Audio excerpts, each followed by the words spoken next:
ਕੀਤੇ ਗਣੋ ਅਸੰਖ ਅਵਗਣ ਮੇਰਿਆ।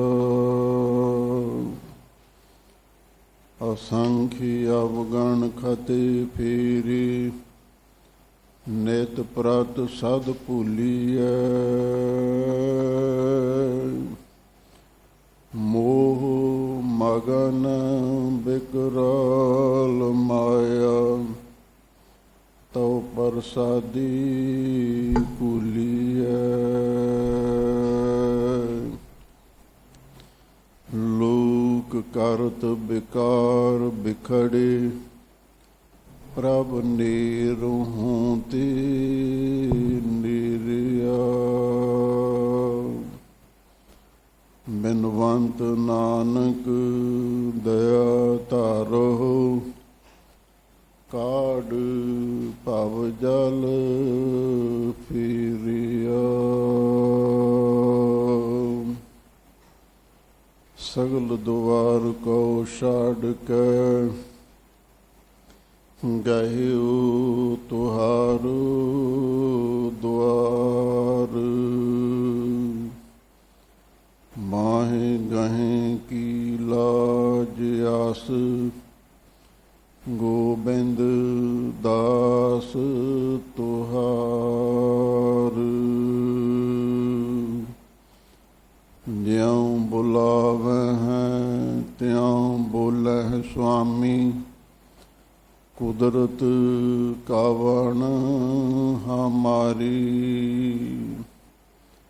ਸਾਧ ਸੰਗ ਨਾਨਕ ਜਸ ਗਾਇਓ ਜੋ ਪ੍ਰਭ ਕੀ ਆਤ ਪਿਆਰੀ।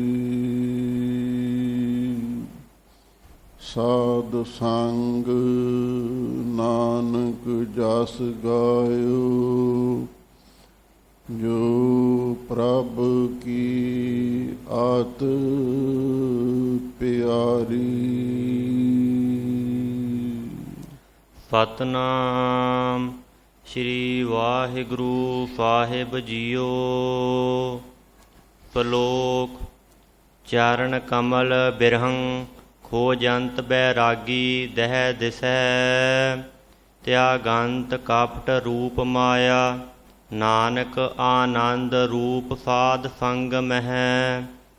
ਮਨ ਸਾਈ ਮੁਖ ਉਚਰਾ ਵੱਤਾ ਹਬੇ ਲੋ। ਨਾਨਕ ਹਬ ਅਡੰਬਰ ਕੂੜਿਆ ਸੁਣ ਜੀਵਾ ਸੱਚੀ ਸੋਏ। ਪੌੜੀ। ਬਸਤਾ ਟੂਟੀ ਝੁੰਪੜੀ ਚੀਰ ਸਭ ਛਿਨਾ। ਜਾਤ ਨਾ ਪਤ ਨਾ ਆਦਰੋ ਉਦਿਆਨ ਪਰਮਿਨਾ। ਮਿੱਤਰ ਨਾ ਇਠ ਤਨ ਰੂਪਹੀਨ ਕਿਛ ਸਾਕ ਨਾ ਸਿੰਨਾ। ਰਾਜਾ ਸਗਲੀ ਸ੍ਰਿਸ਼ਟ ਕਾ ਹਰ ਨਾਮ ਮਨ ਭਿੰਨਾ। ਤਿਸ ਕੀ ਧੂੜ ਮਨ ਉਦਰੈ ਪ੍ਰਭ ਹੋਏ ਸੋ ਪ੍ਰਸੰਨਾ। ਰਾਜਾ ਸਗਲੀ ਸ੍ਰਿਸ਼ਟ ਕਾ ਹਰ ਨਾਮ ਮਨ ਭਿੰਨਾ। ਤਿਸ ਕੀ ਧੂੜ ਮਨ ਉਦਰੈ ਪ੍ਰਭ ਹੋਏ ਸੋ ਪ੍ਰਸੰਨਾ। ਸ਼ਲੋਕ। ਚਰਨ ਕਮਲ ਬਿਰਹੰ ਖੋਜੰਤ ਬੈਰਾਗੀ ਦਹਿ ਦਿਸੈ। ਵਾਹਿਗੁਰੂ ਜੀ ਕਾ ਖਾਲਸਾ ਵਾਹਿਗੁਰੂ ਜੀ ਕੀ ਫਤਿਹ। ਪਰਮ ਸਨਮਾਨਯੋਗ ਗੁਰੂ ਖਾਲਸਾ ਸਤ ਸੰਗਤ ਜੀਓ। ਆਪ ਸੰਗਤਾਂ ਅੰਮ੍ਰਿਤ ਵੇਲੇ ਦੇ ਸੁਹਾਵਣੇ ਸਮੇਂ ਅੰਦਰ ਸਤਿਗੁਰੂ ਦੇ ਪਾਵਨ ਪਵਿੱਤਰ ਸੋਹਣੇ ਦਰਬਾਰ ਦੀਆਂ ਹਾਜ਼ਰੀਆਂ ਭਰ ਰਹੇ ਹੋ। ਦਰਸ਼ਨ ਕੋ ਲੋਚੈ ਸਭ ਕੋਈ ਪੂਰਾ ਭਾਗ ਪ੍ਰਾਪਤ ਹੋਈ। ਚਾਹੁੰਦਾ ਤੇ ਹਰ ਕੋਈ ਹੈ ਕਿ ਮੈਂ ਸਤਿਗੁਰੂ ਦੇ ਦਰਸ਼ਨ ਦੀਦਾਰ ਕਰਾਂ, ਪਰ ਭਾਗਾਂ ਤੋਂ ਬਿਨਾ ਪਾਨਾ ਵਾੜੀ ਹੋਏ ਘਰ ਖਰ ਸਾਰ ਨ ਜਾਣੈ। ਰਸੀਆ ਹੋਵੈ ਮੁਸ਼ਕਾ ਤਾਂ ਫੂਲ ਪਛਾਣੈ।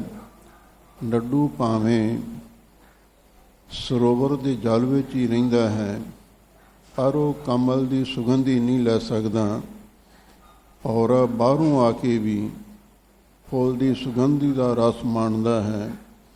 ਭਾਗਾਂ ਵਾਲੇ ਹੀ ਗੁਰਸਿੱਖ ਮਾਈ ਭਾਈ ਸਤਿਗੁਰੂ ਦੇ ਦਰਸ਼ਨ ਦੀਦਾਰੇ ਕਰਦੇ ਹਨ ਅਤੇ ਨਾਲ ਹੀ ਕੀਰਤਨ ਕਥਾ ਗੁਰਬਾਣੀ ਦੀ ਸੁਗੰਧੀ ਦਾ ਰਸ ਮਾਣਦੇ ਹਨ। ਨਹੀਂ ਤੇ ਸੰਗਤ ਭਾਵੇਂ ਘਰ ਦੇ ਵਿੱਚ ਹੀ ਹੋਵੇ, ਪਾਨਾ ਵਾੜੀ ਤੋਂ ਭਾਵ ਹੈ ਸਤ ਸੰਗਤ ਦੀ। ਖੈਰ ਗਧੇ ਵਾਂਗੂ ਜਿਹੜੇ ਆਲਸੀ ਦਲਿਦਰੀ ਹਨ, ਉਹ ਬਿੱਡਾਂ ਦਾ, ਸੋਫਿਆਂ ਦਾ, ਸੰਸਾਰਕ ਸੁੱਖਾਂ ਦਾ ਖਹਿੜਾ ਨਹੀਂ ਛੱਡ ਸਕਦੇ, ਅਤੇ ਜਿਹੜੇ ਭੌਰੇ ਨੇ ਦੂਰੋਂ ਆ ਕੇ ਵੀ ਜਗਿਆਸੂ ਲਾਭ ਲੈ ਸਕਦੇ ਹਨ ਅਤੇ ਲੈ ਰਹੇ ਹਨ। ਸੋ ਗੁਰੂ ਅਰਜਨ ਦੇਵ ਮਹਾਰਾਜ ਸੱਚੇ ਪਾਤਸ਼ਾਹ ਦੀ ਪਾਵਨ ਪਵਿੱਤਰ ਬਾਣੀ ਜੈ ਸ੍ਰੀ ਰਾਗ ਦੀ ਵਾਰ ਦੀ ਬਾਣੀ ਦੀ ਕਥਾ ਚੱਲ ਰਹੀ ਹੈ। 6 ਸ਼ਲੋਕਾਂ ਦੀ ਕਥਾ ਆਪ ਸੰਗਤਾਂ ਸਰਵਣ ਕਰ ਚੁੱਕੇ ਹੋ। ਹੁਣ 7ਵੇਂ ਸ਼ਲੋਕ ਦੀ ਕਥਾ ਪ੍ਰਾਰੰਭ ਹੋ ਰਹੀ ਹੈ। ਇੱਕ ਦਿਗਵਿਜੈ ਨਾਮ ਦਾ ਪੰਡਤ ਆਇਆ ਹੈ। ਉਸ ਨੇ ਗੁਰੂ ਅਰਜਨ ਦੇਵ ਮਹਾਰਾਜ ਦੇ ਚਰਨਾਂ ਵਿੱਚ ਸਵਾਲ ਕੀਤਾ, ਮਹਾਰਾਜ ਹਿੰਦੂ ਧਰਮ ਦੇ ਅਨੁਸਾਰ ਜਦੋਂ ਕੋਈ ਪ੍ਰਾਣੀ ਚੜ੍ਹਾਈ ਕਰ ਜਾਂਦਾ ਹੈ, ਅਸੀਂ ਗਰੜ ਪੁਰਾਣ ਦੀ ਕਥਾ ਕਰਦੇ ਹਾਂ। ਗੁਰਮਤਿ ਵਿੱਚ ਕੀ ਰੀਤੀ ਹੈ, ਕੀ ਮਰਜ਼ਾਦਾ ਹੈ? ਤਾਂ ਹਜ਼ੂਰ ਕਹਿਣ ਲੱਗੇ, ਸਭ ਨਾਦ ਵੇਦ ਗੁਰਬਾਣੀ, ਮਨ ਰਾਤਾ ਸਾਰੰਗ ਪਾਣੀ। ਸਿੱਖ ਧਰਮ ਦੇ ਅੰਦਰ ਸਤਿਗੁਰੂ ਦੀ ਬਾਣੀ ਹੀ ਨਾਦ ਵੇਦ ਹੈ। ਸੰਗੀਤ ਵੀ ਅਤੇ ਗਿਆਨ ਵੀ ਇਹ ਗੁਰਬਾਣੀ ਦੁਆਰਾ ਸਾਨੂੰ ਪ੍ਰਾਪਤ ਹੁੰਦਾ ਹੈ। ਇਸ ਲਈ ਗੁਰਬਾਣੀ ਦੀ ਕਥਾ ਹੀ ਜੀਵ ਦੀ ਕਲਿਆਣ ਕਰਨ ਵਾਲੀ ਹੈ। ਸੋ ਗੁਰੂ ਮਹਾਰਾਜ ਨੇ ਇਹ ਜੈਤਸਰੀ ਦੀ ਵਾਰ ਉਚਾਰਨ ਕੀਤੀ, ਜਿਸ ਦੇ 20 ਸ਼ਲੋਕ ਨੇ ਪੌੜੀਆਂ ਸਹਿਤ ਉਚਾਰਨ ਕੀਤੇ ਗਏ। ਹੁਣ 7ਵੇਂ ਸ਼ਲੋਕ ਦੇ ਵਿੱਚ ਗੁਰੂ ਅਰਜਨ ਦੇਵ ਮਹਾਰਾਜ ਸੱਚੇ ਪਾਤਸ਼ਾਹ ਜਿਹੜੇ ਪਰਮੇਸ਼ਰ ਦੇ ਪਿਆਰੇ ਹਨ, ਉਹਨਾਂ ਦੀ ਅਵਸਥਾ ਦਾ ਜ਼ਿਕਰ ਕਰਦੇ ਹਨ। ਆਪ ਸੰਗਤਾਂ ਪ੍ਰੇਮ ਦੇ ਨਾਲ ਸਰਵਣ ਕਰੋ ਅਤੇ ਇੱਕ ਵਾਰ ਪਿਆਰ ਦੇ ਨਾਲ ਆਖੋ, ਸਤਿਨਾਮ ਸ੍ਰੀ ਵਾਹਿਗੁਰੂ ਸਾਹਿਬ ਜੀਓ। ਸ਼ਲੋਕ ਚਰਨ ਕਮਲ ਬਿਰਹੰ ਖੋ ਜੰਤ ਬੈਰਾਗੀ ਦਹਿ ਦਿਸਹਿ। ਸ਼ਲੋਕ ਕਾਵ ਰਚਨਾ ਵਿਸ਼ਾਂ ਦਾ ਨਾਮ ਹੈ।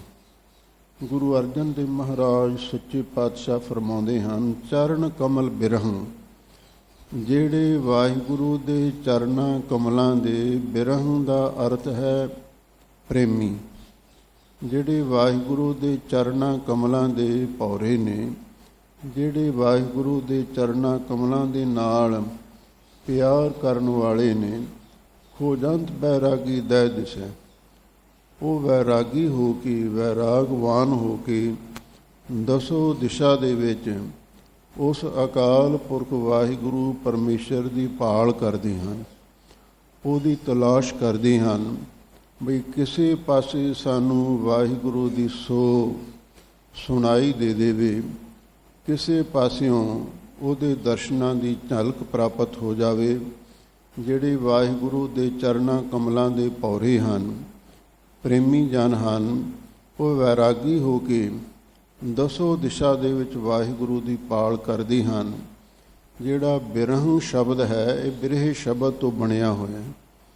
ਬਾਬਾ ਫਰੀਦ ਜੀ ਨੇ ਲਿਖਿਆ ਹੈ, ਬਿਰਹ ਬਿਰਹ ਆਖੀਐ ਬਿਰਹਾ ਤੂੰ ਸੁਲਤਾਨ, ਫਰੀਦਾ ਜਿਤ ਤਨ ਬਿਰਹੋ ਨਾ ਊਪਜੈ, ਸੋ ਤਨ ਜਾਣ ਮਸਾਨ। ਬਿਰਹੇ ਤੋਂ ਭਾਵ ਹੈ ਵਿਛੋੜੇ ਦਾ ਅਹਿਸਾਸ ਅਤੇ ਨਾਲ ਹੀ ਮਿਲਾਪ ਦੀ ਸਿੱਕ ਪੈਦਾ ਹੋ ਜਾਣੀ। ਇੱਕ ਪਾਸੇ ਪਰਮੇਸ਼ਰ ਦੇ ਨਾਲੋਂ ਸਾਡਾ ਵਿਛੋੜਾ ਪਿਆ ਹੋਇਆ, ਦੂਜੇ ਪਾਸੇ ਮਿਲਣ ਦੀ ਤਾਂਘ ਵੀ ਹੋਵੇ, ਇਹਨੂੰ ਬਿਰਹਾ ਕਹਿੰਦੇ ਨੇ। ਤੇ ਬਿਰਹੰ ਦਾ ਅਰਥ ਬਿਰਹੀ ਜਿਹੜਾ ਉਸ ਵਾਹਿਗੁਰੂ ਦੇ ਵਿਛੋੜੇ ਵਿੱਚ ਉਹਦੇ ਮਿਲਣ ਲਈ ਤੜਪ ਰਿਹਾ ਹੈ, ਉਹਦੇ ਲਈ ਸ਼ਬਦ ਵਰਤਿਆ ਗਿਆ ਹੈ। ਜਿਹੜੇ ਵਾਹਿਗੁਰੂ ਦੇ ਚਰਨਾਂ ਕਮਲਾਂ ਦੇ ਭੌਰੇ ਹਨ, ਪ੍ਰੇਮੀ ਹਨ, ਖੋਜੰਤ ਬੈਰਾਗੀ ਦਹਿ ਦਿਸੈ, ਉਹ ਵੈਰਾਗੀ ਹੋ ਕੇ ਦਸੋ ਦਿਸ਼ਾ ਦੇ ਵਿੱਚ ਵਾਹਿਗੁਰੂ ਪਰਮੇਸ਼ਰ ਦੀ ਭਾਲ ਕਰਦੇ ਹਨ। ਤਿਆਗੰਤ ਕਪਟ ਰੂਪ ਮਾਇਆ, ਨਾਨਕ ਆਨੰਦ ਰੂਪ ਸਾਧ ਸੰਗ ਮਹਿ। ਗਰੀਬਨ ਵਾਜ ਸਤਿਗੁਰੂ ਜੀ ਫਰਮਾਉਂਦੇ ਨੇ, ਜਿਨ੍ਹਾਂ ਦੇ ਮਨ ਦੇ ਵਿੱਚ ਵੈਰਾਗ ਪੈਦਾ ਹੋ ਜਾਂਦਾ ਹੈ ਤੇ ਵਾਹਿਗੁਰੂ ਦੀ ਦਸੋ ਦਿਸ਼ਾ ਵਿੱਚ ਭਾਲ ਕਰਦੇ ਹਨ, ਫਿਰ ਉਹ ਮਾਇਆ ਦਾ ਮੋਹ ਤਿਆਗ ਦਿੰਦੇ ਨੇ। ਤਿਆਗੰਤ ਕਪਟ ਰੂਪ ਮਾਇਆ, ਕਿਉਂ? ਉਹਨਾਂ ਨੂੰ ਪਤਾ ਲੱਗ ਜਾਂਦਾ ਹੈ ਇਹ ਮਾਇਆ ਕਪਟ ਰੂਪ ਹੈ, ਧੋਖੇਬਾਜ਼ ਮਿੱਤਰ ਹੈ, ਇਹਨੇ ਸਾਡਾ ਸਾਥ ਨਹੀਂ ਦੇਣਾ। ਜਿਹੜੇ ਵਾਹਿਗੁਰੂ ਦੇ ਚਰਨਾਂ ਕਮਲਾਂ ਦੇ ਪ੍ਰੇਮੀ ਹਨ, ਉਹ ਇਸ ਮਾਇਆ ਨੂੰ ਛਲ ਰੂਪ ਜਾਣ ਕੇ ਛੱਡ ਦਿੰਦੇ ਹਨ। ਫਿਰ ਉਹ ਕਿੱਥੇ ਜਾਂਦੇ ਨੇ? ਨਾਨਕ ਆਨੰਦ ਰੂਪ ਸਾਧ ਸੰਗ ਮੈਂ। ਫਿਰ ਆਨੰਦ ਦਾ ਸਰੂਪ ਮਹਾਂਪੁਰਖਾਂ ਦੀ ਸੰਗਤ ਹੈ, ਗੁਰਮੁਖਾਂ ਦੀ ਸੰਗਤ ਹੈ, ਉੱਥੇ ਚਲੇ ਜਾਂਦੇ ਨੇ। ਕਿਉਂ? ਸਤਿਗੁਰੂ ਦਾ ਫਰਮਾਨ ਹੈ, ਵਿੱਚ ਸੰਗਤ ਹਰ ਪ੍ਰਭ ਵਸੈ ਜੀਓ। ਜਿੱਥੇ ਪਰਮੇਸ਼ਰ ਦੇ ਪਿਆਰੇ ਰਹਿੰਦੇ ਨੇ, ਉੱਥੇ ਰੱਬ ਵਸਦਾ ਹੈ। ਜਿਹੜੇ ਰੱਬ ਨੂੰ ਯਾਦ ਕਰਦੇ ਨੇ, ਰੱਬ ਨੇ ਉਹਨਾਂ ਕੋਲ ਹੀ ਰਹਿਣਾ। ਜਿਹੜੇ ਉਸ ਨੂੰ ਯਾਦ ਹੀ ਨਹੀਂ ਕਰਦੇ, ਉਹਨਾਂ ਕੋਲ ਰੱਬ ਕਿਵੇਂ ਰਹਿ ਸਕਦਾ? ਇਸੇ ਵਾਸਤੇ ਗਰੀਬਨ ਵਾਜ ਸਤਿਗੁਰੂ ਜੀ ਫਰਮਾਉਂਦੇ ਹਨ ਵੀ ਜਿਹੜੇ ਪਰਮੇਸ਼ਰ ਦੇ ਪਿਆਰੇ ਨੇ, ਉਹ ਮਾਇਆ ਨੂੰ ਛਲ ਰੂਪ ਜਾਣ ਕੇ ਤਿਆਗ ਦਿੰਦੇ ਨੇ। ਫਿਰ ਉਹ ਆਨੰਦ ਦਾ ਸਰੂਪ, ਆਨੰਦ ਦਾ ਸੋਮਾ, ਆਨੰਦ ਦਾ ਖਜ਼ਾਨਾ ਸਾਧ ਸੰਗਤ ਹੈ, ਗੁਰਮੁਖਾਂ ਦੀ ਸੰਗਤ ਹੈ, ਗੁਰੂ ਦੀ ਸੋਭਤ ਹੈ, ਉੱਥੇ ਆ ਕੇ ਬੈਠਦੇ ਹਨ। ਮਨ ਸਾਈ ਮੁਖ ਉਚਰਾ, ਵਤਾ ਹਬੇ ਲੋ। ਗਰੀਬਨ ਵਾਜ ਸਤਿਗੁਰੂ ਜੀ ਫਰਮਾਉਂਦੇ ਨੇ, ਫਿਰ ਸੰਗਤ ਵਿੱਚ ਬੈਠ ਕੇ ਉਹ ਕਰਦੇ ਕੀ ਨੇ? ਉਹ ਮਨ ਸਾਈ, ਮਨ ਦੇ ਵਿੱਚ ਸਾਈਂ ਦਾ ਸਿਮਰਨ ਕਰਦੇ ਹਨ। ਮੁਖ ਉਚਰਾਂ ਤੇ ਮੁਖ ਤੋਂ ਵੀ ਵਾਹਿਗੁਰੂ ਦੇ ਨਾਮ ਦਾ ਉਚਾਰਨ ਕਰਦੇ ਹਨ। ਮਨ ਸਾਚਾ, ਮੁਖ ਸਾਚਾ ਸੋਏ, ਅਵਰ ਨ ਪੇਖੈ ਏਕਸ ਬਿਨ ਕੋਇ, ਨਾਨਕੇ ਲੱਛਣ ਬ੍ਰਹਮ ਗਿਆਨੀ ਹੋਏ। ਮਹਾਂਪੁਰਖਾਂ ਦੀ ਜ਼ੁਬਾਨ 'ਤੇ ਵੀ ਵਾਹਿਗੁਰੂ ਦਾ ਨਾਮ ਹੁੰਦਾ ਹੈ, ਉਹਨਾਂ ਦੇ ਮਨ ਦੇ ਵਿੱਚ ਵੀ ਵਾਹਿਗੁਰੂ ਦੀ ਯਾਦ ਹੁੰਦੀ ਹੈ। ਇਸੇ ਲਈ ਹਜ਼ੂਰ ਕਹਿੰਦੇ, ਏਕੋ ਫਿਕਰ ਏਕੋ ਜ਼ਿਕਰ। ਮਨ ਦੇ ਵਿੱਚ ਵੀ ਸਾਈਂ ਦੀ ਯਾਦ ਹੁੰਦੀ ਹੈ, ਮੁਖ ਤੋਂ ਵੀ ਵਾਹਿਗੁਰੂ ਦਾ ਨਾਮ ਉਚਾਰਨ ਕਰਦੇ ਹਨ। ਵਤਾ ਹੱਬੇ ਲੋ, ਤੇ ਸਾਰੇ ਲੋਕਾਂ ਵਿੱਚ ਉਹ ਵਿਚਰਦੇ ਨੇ, ਪਰ ਮੋਹ ਮਾਇਆ ਤੋਂ ਨਿਰਲੇਪ ਹੋ ਕੇ ਰਹਿੰਦੇ ਨੇ। ਜਿੱਥੇ ਵੀ ਜਾਂਦੇ ਨੇ ਰੱਬ ਦੀ ਗੱਲ ਕਰਦੇ ਨੇ, ਭੁੱਲਿਆਂ ਭਟਕਿਆਂ ਨੂੰ ਸਿੱਧੇ ਰਾਹ ਪਾਉਂਦੇ ਹਨ। ਨਾਨਕ ਹਬ ਅਡੰਬਰ ਕੂੜਿਆ, ਸੁਣ ਜੀਵਾ ਸੱਚੀ ਸੋਏ। ਜਾਂ ਇਸ ਸ਼ਲੋਕ ਦਾ ਅਰਥ ਉਤਮ ਪੁਰਖ ਦੇ ਵਿੱਚ ਵੀ ਕੀਤਾ। ਮਨ ਸਾਈਂ ਮੁਖ ਉਚਰਾ, ਵੀ ਮੈਂ ਆਪਣੇ ਮਨ ਵਿੱਚ ਸਾਈਂ ਨੂੰ ਯਾਦ ਕਰਦਾ ਹਾਂ ਤੇ ਆਪਣੇ ਮੁਖ ਤੋਂ ਵਾਹਿਗੁਰੂ ਦੇ ਨਾਮ ਨੂੰ ਉਚਾਰਨ ਕਰਦਾ ਹਾਂ। ਵਤਾ ਹੱਬੇ ਲੋ, ਮੈਂ ਸਾਰੇ ਲੋਕਾਂ ਦੇ ਵਿੱਚ ਵਿਚਰ ਰਿਹਾ ਹਾਂ, ਰੱਬ ਦਾ ਸੰਦੇਸ਼ ਦੇ ਰਿਹਾ ਹਾਂ, ਉਸ ਰੱਬ ਦਾ ਹੋਕਾ ਦੇ ਰਿਹਾ ਹਾਂ। ਤੇ ਨਾਲ ਹੀ ਫਰਮਾਉਂਦੇ ਨੇ, ਨਾਨਕ ਹਬ ਆਡੰਬਰ ਕੂੜਿਆ। ਆ ਜਿੰਨੇ ਦੁਨੀਆ ਦੇ ਆਡੰਬਰ ਨੇ, ਠਾਠ ਬਾਠ ਨੇ, ਤੇ ਇਹ ਸਾਰੇ ਦੇ ਸਾਰੇ ਝੂਠੇ ਨੇ। ਕੂੜ ਰਾਜਾ, ਕੂੜ ਪਰਜਾ, ਕੂੜ ਸਭ ਸੰਸਾਰ, ਕੂੜ ਮੰਡਪ, ਕੂੜ ਮਾੜੀ, ਕੂੜ ਬੈਸਨਹਾਰ, ਕੂੜ ਸੋਇਨਾ, ਕੂੜ ਰੂਪਾ, ਕੂੜ ਪਹਿਨਣਹਾਰ, ਕੂੜ ਮੀਆਂ, ਕੂੜ ਬੀਬੀ, ਖੱਪ ਹੋਏ ਖਾਰ। ਇਹ ਦੁਨੀਆ ਦੇ ਸਾਰੇ ਠਾਠ ਬਾਠ ਝੂਠੇ ਨੇ। ਸੁਣ ਜੀਵਾਂ ਸੱਚੀ ਸੋਏ। ਹੇ ਵਾਹਿਗੁਰੂ, ਮੈਂ ਤੇ ਸਾਧ ਸੰਗਤ ਵਿੱਚ ਬੈਠ ਕੇ ਤੇਰੀ ਸੋਏ ਦਾ ਅਰਥ ਹੈ ਤੇਰੀ ਸੋਏ ਸੋਭਾ ਨੂੰ ਸੁਣ ਕੇ ਜੀ ਰਿਹਾ ਹਾਂ। ਭਾਵ ਤੇਰੀ ਸਿਫਤ ਸਲਾਹ ਸੁਣ ਕੇ ਮੈਨੂੰ ਆਤਮਿਕ ਜੀਵਨ ਦੀ ਖੁਸ਼ੀ ਪ੍ਰਾਪਤ ਹੁੰਦੀ ਹੈ। ਪੌੜੀ ਬਸਤਾ ਟੂਟੀ ਝੌਂਪੜੀ ਚੀਰ ਸਭ ਛਿੰਨਾ। ਲਓ ਹੁਣ ਪੌੜੀ ਛੰਦ ਵਿੱਚ ਗੁਰੂ ਅਰਜਨ ਦੇਵ ਮਹਾਰਾਜ ਠੇਠ ਪੰਜਾਬੀ ਦੇ ਵਿੱਚ ਉਪਦੇਸ਼ ਦਿੰਦੇ ਹਨ। ਜਿਹੜੇ ਰੱਬ ਦੇ ਪਿਆਰੇ ਨੇ ਚਰਨ ਕਮਲ ਬਿਰਹੰ, ਜਿਹੜੇ ਵਾਹਿਗੁਰੂ ਦੇ ਚਰਨਾਂ ਕਮਲਾਂ ਦੇ ਭੌਰੇ ਹਨ। ਖੋਜੰਤ ਬੈਰਾਗੀ ਦਹਿ ਦਿਸੈ, ਜਿਹੜੇ ਵੈਰਾਗਵਾਨ ਹੋ ਕੇ ਦਸੋ ਦਿਸ਼ਾ ਵਿੱਚ ਵਾਹਿਗੁਰੂ ਦੀ ਤਲਾਸ਼ ਕਰਦੇ ਹਨ। ਉਹਨਾਂ ਦੇ ਕੋਲੇ ਸੰਸਾਰਕ ਦ੍ਰਿਸ਼ਟੀਕੋਣ ਤੋਂ ਚਾਹੇ ਕੋਈ ਵੀ ਚੀਜ਼, ਕੋਈ ਵੀ ਸਾਜੋ ਸਾਮਾਨ ਸਹੀ ਸਲਾਮਤ ਸਾਬਤ ਨਾ ਹੋਵੇ, ਪਰ ਜੇ ਉਹਨਾਂ ਦੇ ਮਨ ਦੇ ਵਿੱਚ ਸਾਈਂ ਦਾ ਨਾਮ ਹੈ, ਉਹ ਸਭ ਦੁਨੀਆ ਦੇ ਰਾਜੇ ਨੇ, ਸਾਰੀ ਦੁਨੀਆ ਦੇ ਬਾਦਸ਼ਾਹ ਨੇ। ਭਾਵੇਂ ਬਾਹਰੋਂ ਹਾਲਤ ਉਹਨਾਂ ਦੀ ਕਿਹੋ ਜਿਹੀ ਵੀ ਹੋਵੇ, ਇਹਦੇ ਨਾਲ ਕੋਈ ਫਰਕ ਨਹੀਂ ਪੈਂਦਾ। ਹਾਜ਼ੂਰ ਕਹਿੰਦੇ ਨੇ ਬਸਤਾ ਟੂਟੀ ਝੌਂਪੜੀ, ਝੌਂਪੜੀ ਤੋਂ ਭਾਵ ਹੈ ਛੰਨ ਜਾਂ ਕੁੱਲੀ। ਉਹ ਕੁੱਲੀ, ਉਹ ਝੌਂਪੜੀ ਕੱਖਾਂ ਕਾਨਿਆਂ ਦੀ ਬਣੀ ਹੋਈ ਛੰਨ, ਚਾਹੇ ਉਹ ਟੁੱਟੀ ਹੋਈ ਹੋਵੇ, ਕੋਈ ਚੀਜ਼ ਉਹਦੇ ਵਿੱਚ ਸਾਬਤ ਨਾ ਹੋਵੇ, ਛੱਤ ਵੀ ਚੌਂਦੀ ਹੋਵੇ, ਪਾਸਿਓਂ ਵੀ ਕੋਈ ਚੰਗਾ ਪ੍ਰਬੰਧ ਨਾ ਹੋਵੇ, ਹਵਾ ਵਿੱਚ ਦੀ ਕ੍ਰਾਸ ਕਰਦੀ ਹੋਵੇ, ਇਸ ਤਰ੍ਹਾਂ ਦੀ ਹਾਲਤ ਵਿੱਚ ਉਹ ਰਹਿੰਦਾ ਹੋਵੇ, ਅਤ ਗਰੀਬੀ ਦੀ ਹਾਲਤ ਵਿੱਚ, ਬਸਤਾ ਟੂਟੀ ਝੌਂਪੜੀ, ਟੁੱਟੀ ਛੰਨ ਦੇ ਵਿੱਚ ਵਸਦਾ ਹੋਵੇ। ਤੇ ਨਾਲ ਹੀ ਸਤਿਗੁਰੂ ਕਹਿੰਦੇ ਨੇ ਚੀਰ ਸਭ ਛਿੰਨਾ, ਜਿਹੜੇ ਉਹਦੇ ਪਾਉਣ ਵਾਲੇ ਪਹਿਨਣ ਵਾਲੇ ਬਸਤਰ ਨੇ, ਉਹ ਵੀ ਸਾਰੇ ਛਿੰਨਾਂ ਦਾ ਅਰਥ ਹੈ ਉਹ ਫਟੇ ਪੁਰਾਣੇ ਹੋਣ, ਬਹੁਤ ਜੀਰਣ ਘਸੇ ਪਿਟੇ ਹੋਣ। ਭਾਵ ਜਿਨ੍ਹਾਂ ਨੂੰ ਵੇਖ ਕੇ ਸਾਨੂੰ ਇਉਂ ਅਹਿਸਾਸ ਹੋਵੇ ਵੀ ਇਹ ਤੇ ਬਿਲਕੁਲ ਕੰਗਾਲ ਆਦਮੀ ਹੈ, ਇਹ ਤੇ ਫਕੀਰ ਬੰਦਾ ਹੈ, ਇਹਦੇ ਕੋਲੇ ਚਾਹੀਦੇ ਕੱਪੜੇ ਵੀ ਪਾਉਣ ਵਾਸਤੇ ਨਹੀਂ ਹਨ, ਇਹੋ ਜਿਹੀ ਹਾਲਤ ਵਿੱਚ ਵੀ ਵਿਚਰ ਰਿਹਾ ਹੋਵੇ। ਜਾਤ ਨਾ ਪਤ ਨਾ ਆਦਰ ਉਦਿਆਨ ਪਰਮਿੰਨਾ। ਨਾ ਉਸਦੀ ਉੱਤੀ ਜਾਤ ਬਰਾਦਰੀ ਹੋਵੇ, ਉਹਦੀ ਕੋਲ ਉਹਦੀ ਵੰਸ਼ ਵੀ ਉੱਚੀ ਨਾ ਹੋਵੇ, ਤੇ ਨਾ ਹੀ ਪਤ ਉਹਦੀ ਕੋਈ ਇੱਜ਼ਤ ਕਰਦਾ ਹੋਵੇ, ਨਾ ਹੀ ਕੋਈ ਆਦਰੋ ਮਾਨ ਸਨਮਾਨ ਦਿੰਦਾ ਹੋਵੇ। ਉਦਿਆਨ ਪਰਮਿੰਨਾ, ਉਹ ਜੰਗਲ ਉਜਾੜਾਂ ਵਿੱਚ ਹੀ ਭਟਕਦਾ ਫਿਰੇ। ਜਿਹੜੇ ਰੱਬ ਦੇ ਪਿਆਰੇ ਨੇ, ਉਹਨਾਂ ਨੂੰ ਜਿੱਥੋਂ ਵੀ ਕੋਈ ਕਣਸੋ ਮਿਲਦੀ ਹੈ ਨਾ, ਬਈ ਕੋਈ ਸਾਧੂ ਮਹਾਤਮਾ ਕਿਸੇ ਆਸ਼ਰਮ ਦੇ ਵਿੱਚ ਰਹਿੰਦਾ ਹੈ ਜਾਂ ਕਿਸੇ ਜੰਗਲ ਦੇ ਵਿੱਚ ਸਾਧੂ ਬੈਠਾ ਹੈ, ਉੱਥੇ ਪਹੁੰਚ ਜਾਂਦੇ ਨੇ, ਕਿਉਂਕਿ ਉਹਨਾਂ ਦੇ ਮਨ ਦੇ ਅੰਦਰ ਰੱਬ ਦੇ ਮਿਲਣ ਦੀ ਤੜਪ ਹੁੰਦੀ ਹੈ। ਤੇ ਚਾਹੇ ਉਹ ਜੰਗਲ ਦੇ ਵਿੱਚ ਵੀ ਕਿਉਂ ਨਾ ਭਟਕ ਰਿਹਾ ਹੋਵੇ, ਉਦਿਆਨ ਪਰਮਿੰਨਾ, ਉਦਿਆਨ ਜੰਗਲ ਨੂੰ ਕਹਿੰਦੇ ਨੇ, ਉਹ ਜੰਗਲ ਦੇ ਵਿੱਚ ਭਟਕ ਰਿਹਾ ਹੋਵੇ। ਮਿੱਤਰ ਨਾ ਇਠ ਤਨ ਰੂਪਹੀਨ, ਕਿਛ ਸਾਕ ਨਾ ਸਿੰਨਾ।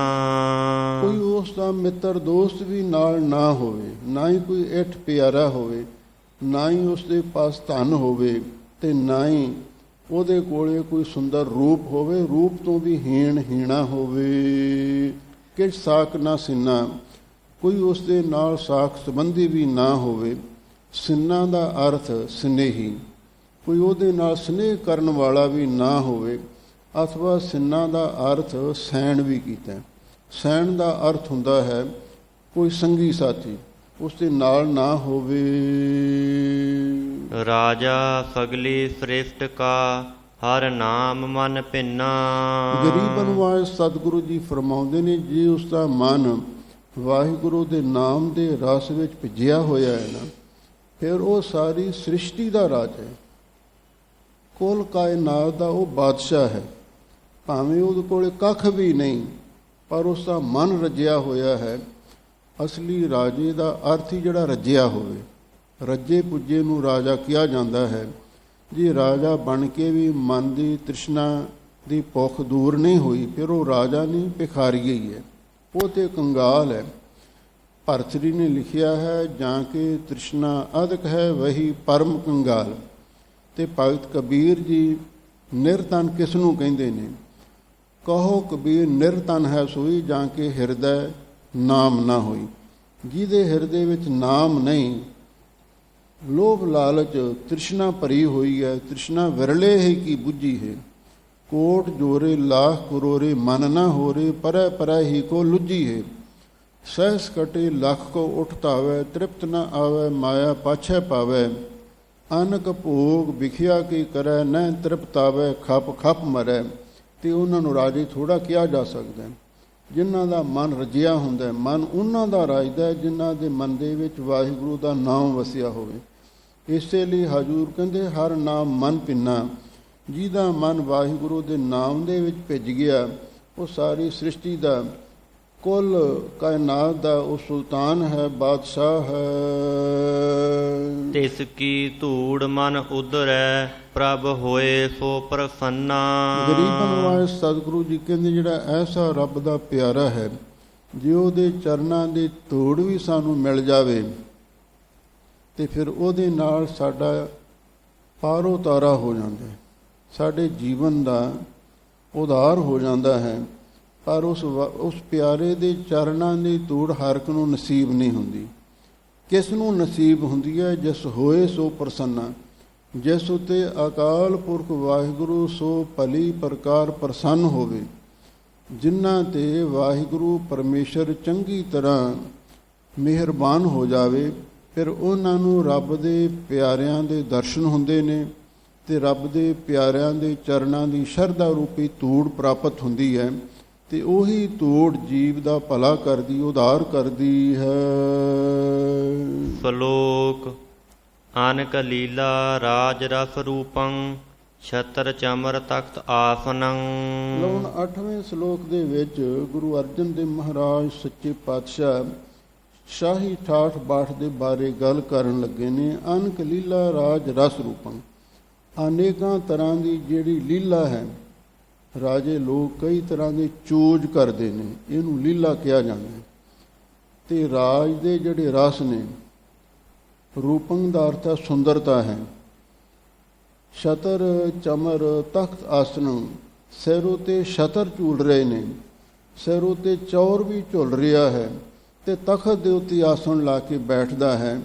ਭਾਵ ਸ਼ਾਹੀ ਠਾਠ ਬਾਠ ਦੇ ਨਾਲ ਆਦਮੀ ਆਪਣੇ ਜੀਵਨ ਦਾ ਇਸ ਤਰ੍ਹਾਂ ਨਿਰਵਾਹ ਕਰ ਰਿਹਾ ਹੈ। ਇੱਕ ਪਾਸੇ ਉਹ ਰੱਬ ਦਾ ਪਿਆਰਾ ਜਿਹਦੇ ਕੋਲ ਕੁਛ ਵੀ ਨਹੀਂ, ਪਰ ਉਹ ਦੁਨੀਆ ਦਾ ਰਾਜਾ ਹੈ, ਤੇ ਦੂਸਰੇ ਪਾਸੇ ਚਾਹੇ ਦੁਨੀਆ ਦਾ ਕਿੱਡਾ ਵੱਡਾ ਕੋਈ ਰਾਜਾ ਬਾਦਸ਼ਾਹ ਵੀ ਕਿਉਂ ਨਾ ਹੋਵੇ, ਆਹ ਸਾਮਾਨ ਉਹਦੇ ਕੋਲ ਹੋਵੇ, ਅਨੇਕਾਂ ਤਰ੍ਹਾਂ ਦੀ ਲੀਲਾ, ਰਾਜ ਲੀਲਾ ਉਸ ਦੇ ਪਾਸ ਹੋਵੇ, ਅਨੇਕਾਂ ਤਰ੍ਹਾਂ ਦੇ ਖਾਣ ਵਾਸਤੇ ਰਸ-ਕਸ ਵੀ ਹੋਣ ਤੇ ਬੜੀ ਸੁੰਦਰਤਾ ਵੀ ਹੋਵੇ, ਛਤਰ ਚਮਰ ਚੌਰ ਸਿਰ ਤੇ ਝੂਲਦੇ ਹੋਣ ਤੇ ਤਖਤ ਦੇ ਉੱਤੇ ਆਸਣ ਲਾ ਕੇ ਬੈਠਾ ਹੋਵੇ। ਰਚੰਤ ਮੂੜ ਅਗਿਆਨ ਅੰਧੇ, ਨਾਨਕ ਸੁਪਨ ਮਨੋਰਥ ਮਾਇਆ। ਗਰੀਬਨ ਵਾਲੇ ਸਤਿਗੁਰੂ ਜੀ ਫਰਮਾਉਂਦੇ ਨੇ, ਰਚੰਤ ਮੂੜ ਅਗਿਆਨ ਅੰਧੇ, ਜਿਹੜੇ ਗਿਆਨ ਤੋਂ ਹੀਣੇ ਮਾਨਸਿਕ ਤੌਰ ਤੇ ਅੰਨੇ ਲੋਕ ਨੇ, ਰਚੰਤ ਮੂੜ, ਉਹ ਮੂਰਖ ਲੋਕ ਇਹਨਾਂ ਚੀਜ਼ਾਂ ਦੇ ਵਿੱਚ ਖਚਤ ਹੁੰਦੇ ਨੇ। ਰਾਜ ਲੀਲਾ ਦੇ ਵਿੱਚ, ਰਸਾਂ ਕਸਾਂ ਦੇ ਵਿੱਚ, ਸੁੰਦਰਤਾ ਦੇ ਵਿੱਚ, ਛਤਰ ਚੌਰ ਤਖਤ ਦੇ ਉੱਤੇ ਉਹਨਾਂ ਦਾ ਮਨ ਖਚਤ ਹੁੰਦਾ ਹੈ, ਉਹਨਾਂ ਦਾ ਮਨ ਅਸ਼ਕਤ ਹੁੰਦਾ ਹੈ। ਜਿਹੜੇ ਮਾਨਸਿਕ ਤੌਰ ਤੇ ਅੰਨੇ ਨੇ, ਗਿਆਨ ਤੋਂ ਸਖਣੇ ਤੇ ਮੂਰਖ ਲੋਕ ਨੇ, ਗਰੀਬਨ ਵਾਜ ਸਤਿਗੁਰੂ ਜੀ ਫਰਮਾਉਂਦੇ ਨੇ, ਨਾਨਕ ਸੁਪਨ ਮਨੋਰਥ ਮਾਇਆ, ਵੀ ਆਹ ਜਿਹੜੀ ਮਾਇਆ ਹੈ ਇਹ ਤੇ ਸੁਪਨੇ ਦੇ ਮਨੋਰਥ ਮਨੋਰਾਜ ਵਰਗੀ ਇਹ ਮਾਇਆ ਹੈ। ਇਹਦਾ ਮਤਲਬ ਇਹ ਹੈ, ਆਹ ਜੋ ਅਸੀਂ ਮਾਇਆ ਦੇ ਰੰਗ, ਮਾਇਆ ਦੇ ਠਾਠ ਬਾਠ ਦਿਖ ਰਹੇ ਹਾਂ, ਹੁਣ ਰਾਜੇ ਮਹਾਰਾਜਿਆਂ ਦੇ ਕੋਲ ਮਾਇਆ ਦਾ ਕੋਈ ਅੰਤ ਨਹੀਂ ਹੁੰਦਾ, ਪਰ ਮਨ ਉਹਨਾਂ ਦਾ ਫਿਰ ਵੀ ਨਹੀਂ ਰੱਜਦਾ। ਫਿਰ ਉਹ ਰਾਜੇ ਕਾਹਦੇ ਨੇ? ਕੰਗਾਲ ਹੀ ਨੇ। ਇਸੇ ਲਈ ਹਜ਼ੂਰ ਕਹਿੰਦੇ, ਇੱਕ ਪਾਸੇ ਉਹ ਆਦਮੀ ਹੈ ਜਿਹਦੇ ਕੋਲੇ ਕੱਖ ਵੀ ਨਹੀਂ, ਉਹ ਸਾਰੀ ਸ੍ਰਿਸ਼ਟੀ ਦਾ ਰਾਜਾ ਹੈ ਤੇ ਜਿਹੜਾ ਸਾਰੀ ਦੁਨੀਆ ਦਾ ਰਾਜਾ ਹੈ, ਤੇ ਉਹ ਭਾਈ ਉਸ ਦੇ ਸਾਹਮਣੇ ਭਿਖਾਰੀ ਵਾਂਗੂ ਹੁੰਦਾ। ਕਿਉਂ? ਇਹ ਮਾਇਆ ਤੇ ਇਹ ਭਾਈ ਸੁਪਨੇ ਦੇ ਮਨੋਰਥ ਸੰਕਲਪਾਂ ਵਾਂਗੂ ਝੂਠੀ ਨਾਸਵੰਤ ਹੈ। ਸੁਪਨੇ ਹਬ ਰੰਗ ਮਾਣਿਆ, ਮਿੱਠਾ ਲਗੜਾ ਮੋਹ। ਲੋਕ ਕਹਿੰਦੇ ਨੇ ਇੱਕ ਉਹ ਸੁਪਨਾ ਹੈ ਜੋ ਬੰਦ ਅੱਖ ਦਾ ਸੁਪਨਾ ਹੁੰਦਾ। ਅਸੀਂ ਜਦੋਂ ਸੌਂਦੇ ਹਾਂ, ਅੱਖਾਂ ਬੰਦ ਹੁੰਦੀਆਂ ਨੇ, ਉਸ ਵੇਲੇ ਉਹ ਸੁਪਨਾ ਦਿਖਾਈ ਦਿੰਦਾ, ਤੇ ਜਦੋਂ ਆਦਮੀ ਗੂੜੀ ਨੀਂਦ ਵਿੱਚ ਚਲਿਆ ਜਾਂਦਾ ਫਿਰ ਉੱਥੇ ਸੁਪਨਾ ਵੀ ਖਤਮ ਹੋ ਜਾਂਦਾ।